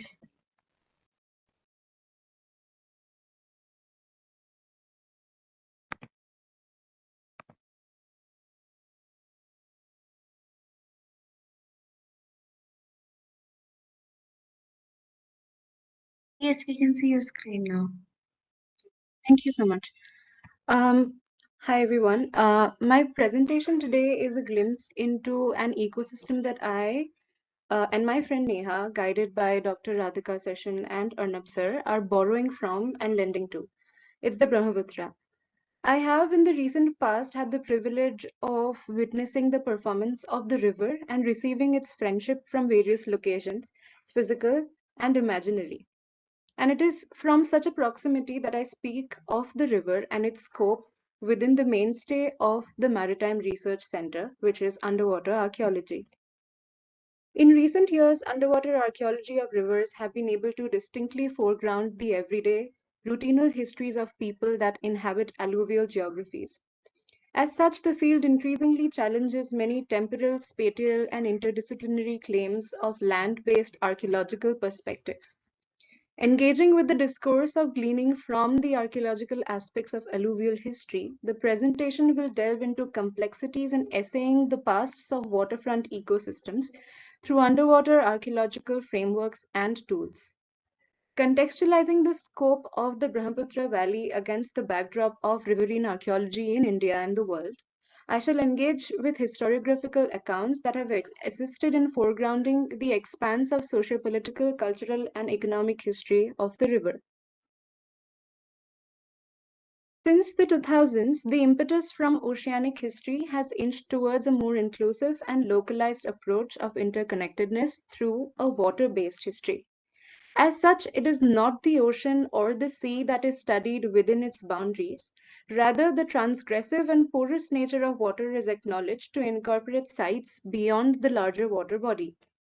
As such, the larger sea encompasses not just the actual sea or ocean in question, but also rivers, streams, estuaries, deltas, uplands, and even remote mountain passes. Towards this end, the terracentric dichotomy between the land as center and the sea as peripheral undergoes a devaluation seen against this potential of water to transcend the fixity of the local as well as resist being cast as a world region. Towards an ocean culture and history, we maintain scholar Rila Mukherjee's suggestion that if maritime or oceanic history is world history, then a water history incorporating a region's seas, rivers, lakes, estuaries remains a regional history, but a history of a region not necessarily within national frames. As such, writing a water history is by reason an exercise towards a transnational historiography, but with a locus at identifying the specification of relations between environment, subsistence, technology, and social ranking that go beyond national borders. Oceanic history is written by separating wet sites from their dry, regional, cultural, and chronological contexts, migrates towards functional universals, and the essentializing trajectory of environmental determinism. Therefore, this necessitates that archaeological aspects of alluvial history be understood as different from the hydrologic and geomorphic dynamics of other environments as distinct landscapes that acknowledge the inextricably linked material traces from their respective geographies. As such, a geoarchaeological perspective allows for an engagement with the interactions between the climatic signal in alluvial stratigraphies and the cultural signal. The archaeology of riverine societies requires special techniques because many of the earlier sites are likely to have been buried, obliterated, and even disturbed. Therefore, the dynamics of the fluvial processes which inform the sustainability and survivability of archaeological remains and their conditions ought to be incorporated into the frameworks devised for gleaning, studying, and periodizing found material, since these dynamics influence subsistence activities, settlement location, and social relations. Therefore, in a riverine environment, the survival of archaeological remains is closely linked with the nature of building materials available and selected, and the choice for placing settlements given certain logistical considerations dictated by the proximity to fields, irrigation, water, transport, avoidance of flood hazards, and social as well as ideological considerations. Nevertheless, specimens from underwater often have qualities not commonly found in those on land. For example, broken pottery is usually found in fragments the size of its original breaking, not reduced to the usual small shards by many trampling feet. Under certain conditions, perishable materials are far better preserved underwater than on land. Nevertheless, we must note that underwater archaeology will not supplant conventional archaeology, but which is land-based, but will tend to complement it alongside a considerable margin for its own contributions to the knowledge of a space. The widely engaged with canvas of the Nile has steered the studies of cultural interactions of the anthropomorphic with alluvial environments forward. The Ganges and the Yangtze River have had notable archaeological investigations that have yielded material traces, contributing to the reworking of historical narratives of their respective catchments, tied inextricably with larger oceanic histories as well as local conduits and instruments of interventions, tangible as well as intangible, that have maintained sustainable designs of interactions between waterfront people and the waters that drain their habitat. However, the Brahmaputra remains neglected in this discipline despite its multifarious history that dates back to the Neolithic period. The lack of proper documentation of archaeological sites has led to the exclusion of the region from studies done in ancient and medieval Asia's maritime networks.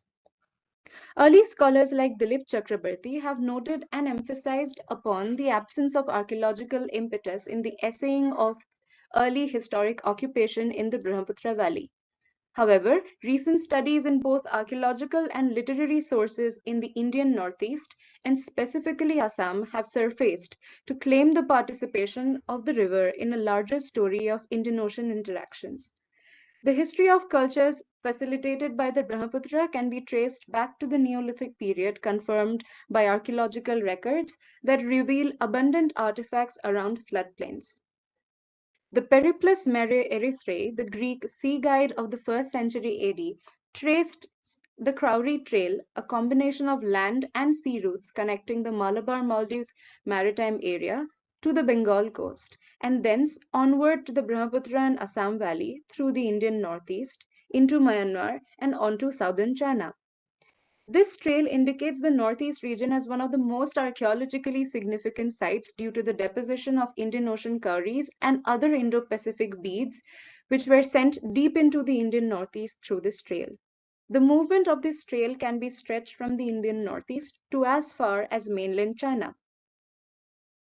Next, the medieval traveler Ibn Battuta's documentation of Bengal too suggests strong linkages between southeastern Bengal and Kamrup in the Brahmaputra Valley. Suchandra Ghosh informs us of Kamrup's importance as a hinterland of the port of Samandar in Harikela, a sub-region of Bengal identified with the present Chittagong area with a reach up to the kingdoms of Southeast Asia. Known for its aloes wood and yak tails which served as ritual items cutting across religions like Buddhist, Brahminical, and Islam, the movement of these materials have been documented to be supported by a river, quote-unquote, identifiable with the Brahmaputra. The Brahmaputra is also replete in many religious documents that span maritime crossings across long-distance trade routes in the Bay of Bengal. In Andrea Acre's study of pre-modern Buddhist texts written about long maritime crossings along what the author terms Silk Roads of the Sea, is characterized by a mix of verisimilar and imaginative elements. An Eastern Indian monk Atisa's account, dedicated to an image of the Buddha also considered the protector of the sailors, documents a shipwreck in the Brahmaputra River. Certain archaeological finds gleaned from areas with the current political boundaries, within the current political boundaries, of the state of Assam have been substantial in directing attention to the unbroached capaciousness of the landscape of the Brahmaputra to yield repositories of cross-cultural connections. Hazarika and others note the presence of terracotta and stone cannon and sling balls procured from the excavations at Cotton College, Guwahati, aligning them with the strategic importance of the location of the south bank of Brahmaputra, well known for its naval warfare in the past. Excavations at Ambari, Guwahati, located at a bank of the Brahmaputra, have yielded ceramics such as red gloss pottery of Mediterranean origin, kaolin ware, Chinese celadon ware, green glazed ware, and paddle impress ware, exemplifying not only a strong network for material exchanges with the Far East, but also floating knowledge of craftsmanship, technology, and lifestyles.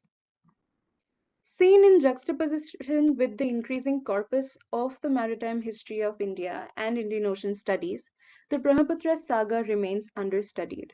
The river, in the global network of the Bay of Bengal relations, remains elusive in its corresponding archaeological record. Harboring a promise of expanding the interdisciplinary contours of historical research, riverine archaeology urges the interaction between modern technology and submerged traditional knowledge systems that can yield repositories of thought and material conceived at negotiations with such a transient river.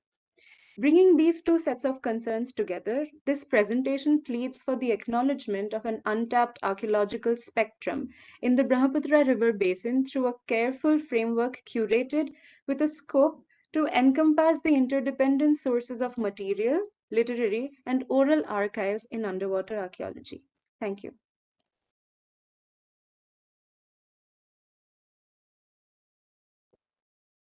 Thank you so much, Nanika.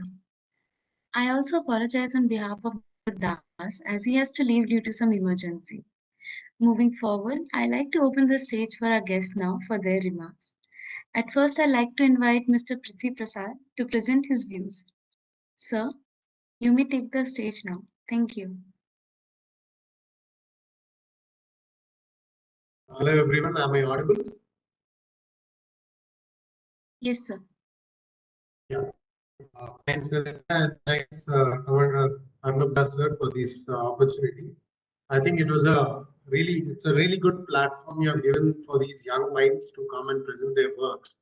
I mean, it was a very heartening feeling for me to see people across different domains presenting about the views about the ocean in terms of different aspects like the energy, the mythological concepts, and the history, the maritime control over the oceans, everything, all aspects have been covered. It was a really, fruitful session for me. I got to know a lot of things which I'm curious about. I'll go Google about it tonight, and it's a great platform for all the young minds. I appreciate everybody's efforts. I was also keen to see any naval architects coming and presenting, but it was heartening to see people from different domains having so much keen interest on the ocean and presenting their views and their works. I encourage everybody to keep up the enthusiasm and keep working towards whatever has interested them. And definitely, like, though we are called Earth, and my name, so Prithvi, is also Earth, but our ocean, I mean, our planet has 70% or more water on it, and it deserves its own important attention towards it. It's really heartening to see all of you giving your attention towards it and trying to understand. Seaweeds also is a very important area which has been ignored or not given the right importance. And very good concepts from Harsh and others I could recall. Sorry if I get the names wrong, but yes, your efforts are commendable. Um, I would like to mention about the structural aspects which you are looking for the underwater vehicles, which is a very important aspect. So when you are developing your Mark 1, please do get sufficient testing done before any kind of operations you get into. So that's my suggestion. And overall, it was a great session for me. I got to know a lot of things. So thank you for the opportunity, everybody, and kudos to everyone. Thank you. Thank you. That's all I have to say. Thank you so much, sir. Next, I would like to call upon Mr. Anish Malpani for his views. Hi, everyone. First of all, this was it was a really great, well-run event, like super crisp. So thank you guys, everyone who organized it, to, like, be was very well run. I felt like I learned a lot from this. So thank you all the researchers. And I think you've gone like so deep in certain verticals that are not explored enough. So I feel like I learned a lot, and I think in depth there's true value. So thank you for all the work that you're doing and the work that MRC is doing. With regards to seaweed, it was very interesting to, because I've read a lot about seaweed, and I know people who work in it. So it's like the perfect, it's almost like this perfect living organism that can do so many great things and has a very low carbon footprint, etc. But it was very interesting to see that its negative impact on through the on phytoplankton. So that was very interesting. I'm going to ask a bunch of questions, but these are just, you don't have to answer any of these questions. It's just things that came up to me. Like, for instance, Zero Circle is this really cool startup based in Pune and Bombay. I'm sure you guys have heard of them. Their founder Neha Jain, they're doing amazing work. They just raised a bunch of money, and they're using seaweed to make packaging, but they're also using seaweed in food applications, and they're really kind of closing that demand supply gap that you all spoke about. And I would love to like know more about the demand supply gap. Like, what is that gap? Is there more demand? Is there more supply? Like, what is what's that gap? I was curious about that. And also because there's so many applications of seaweed, so I was really curious about like what the most impactful applications of seaweed would be. Because it's like a super organism. So that was very interesting. With the AUVs, I don't know much about this at all. So this is all very new and interesting for me. Obviously, when it comes to naval stuff, there's a lot of applications there, which make a lot of sense. But I guess the big question that came up for me was, what is the impact of ocean noise in comparison to other issues in the ocean, like ocean pollution, destruction of marine life? So I was very curious, like, how do you place that, right? Because there are issues everywhere, but like, how do you prioritize what's important? So I was just very curious about like, where does it fit in the overall structure?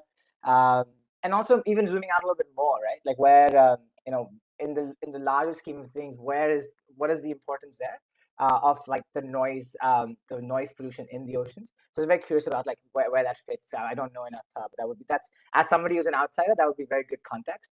And yeah, regarding Brahmaputra, like, yeah, I want to read more about this. Like, I feel like there's the history of India, the geography is very interesting. So anyway, I mean, I'll stop now because these like 3 minutes was what I was told. It was super interesting. And thank you guys for all the work that you're doing. And I would just urge and suggest to like kind of look at applications of the research, right? Because we have great research being done, but like sometimes it kind of just that it stays as research. And as somebody who works at implementing research, like the amount of papers and research we're trying to like take in to actually solve problems, we feel like there's a gap there where the research isn't actually being applied in commercial or industrial or applications that work. So love to kind of see that bridge of research. But thank you guys for everything that you do, and yeah, it was a pleasure to hear everybody speak. Thank you so much, sir. And your questions are very nice. And our interns are working, and it's an ongoing work. And whatever inputs you have given us, we'll surely will take it in our research projects. And maybe we can plan another session with you. Next, I will like to call upon Commander KG Ramkumar for his remarks. Yeah, good evening, everyone. I hope I'm audible. Yes, sir. Please go ahead. Yeah, I found all 3 sessions extremely interesting. The kind of work that's being done is really commendable. Actually, I find a few interesting things going on, especially with respect to seaweed, like what was brought out by the other speakers. There needs to be a certain connect between findings versus where it's likely to be implemented. So some kind of an industrial connect as well as some kind of region connect needs to be worked out parallelly during the course of the study that may be useful in the implementation phase. I'm sure people would have looked after that. Yeah.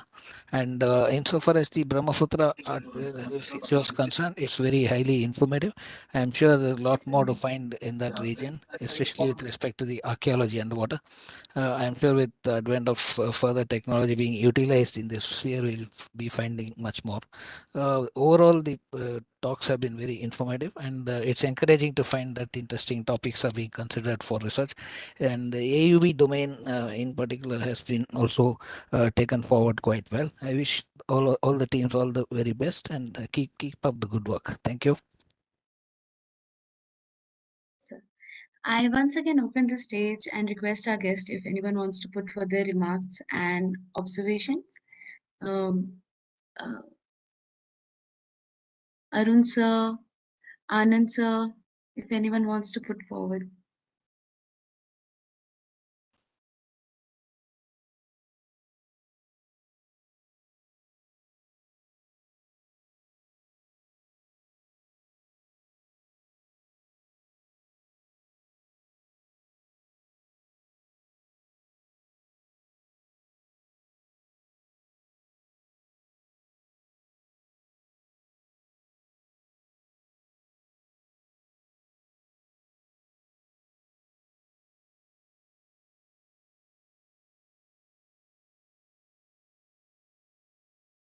So as all good things come to an end, so have this webinar.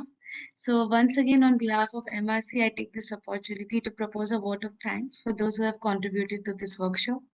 At the outset, I thank our key guests for their motivations and our director Arnab Das for. May I say a few words? Yes, sir. I'm Commander Arun Sehgal. Yes, sir.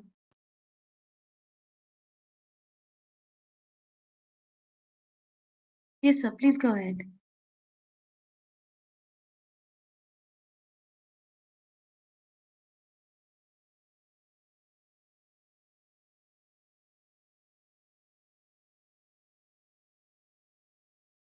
As all good things come to an end, so have this webinar.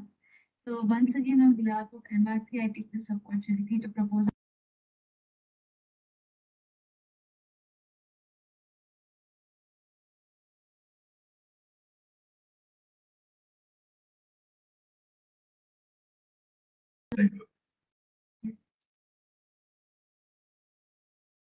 Oh, sorry, there is a sound delay.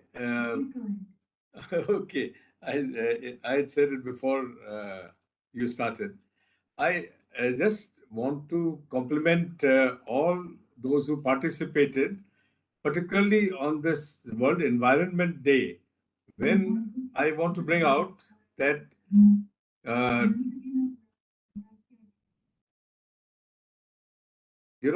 Sustainable Development Goal number 14 talks about life below water, and the research being done by all who spoke today is very, very fascinating, and it was an enriching experience. There is a sound delay.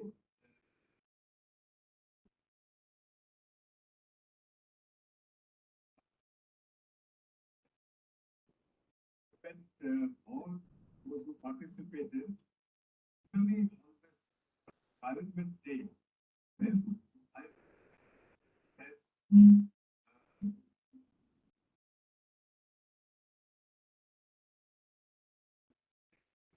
development team talks about life with water, and the research being done who spoke today is very.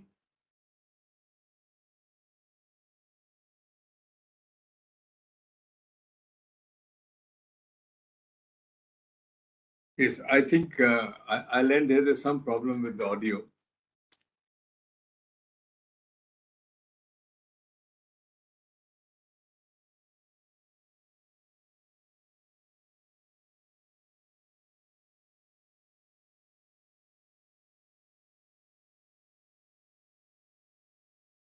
Okay, I just wanted to say that I have served in the Indian Navy, and I know the problems that we are facing or we have faced in the past from a military angle. It has always been like hunting for a needle in a haystack in our waters of the Indian Ocean. The work being done, which has been highlighted today, will help us secure the seas militarily. We know, or we will come to know, how to exploit the oceans to advantage, how to secure our seas so that we can hunt down any interlopers, and we will also be able to protect ourselves because we have to know what is going on in the waters around us. At the moment, I can tell you, we go fairly blind. We depend upon luck. The oceans are filled with noise of all kinds. Marine life is affecting the sonar detection and the development of livelihood, fisheries, and the ability of the oceans to sustain life on this planet is all being affected. Thank you for a very enriching experience today, and good luck. And we look forward to more such enriching webinars. Thank you. Thank you, sir. Thank you so much, sir.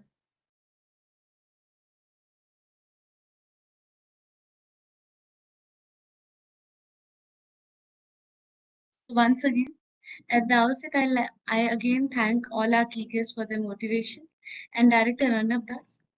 I would like to thank our interns and Sridhar for their enthusiasm and knowledge-rich presentations.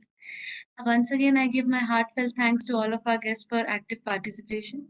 With these warm words and kind message, we now move to the end of today's webinar. Thank you so much.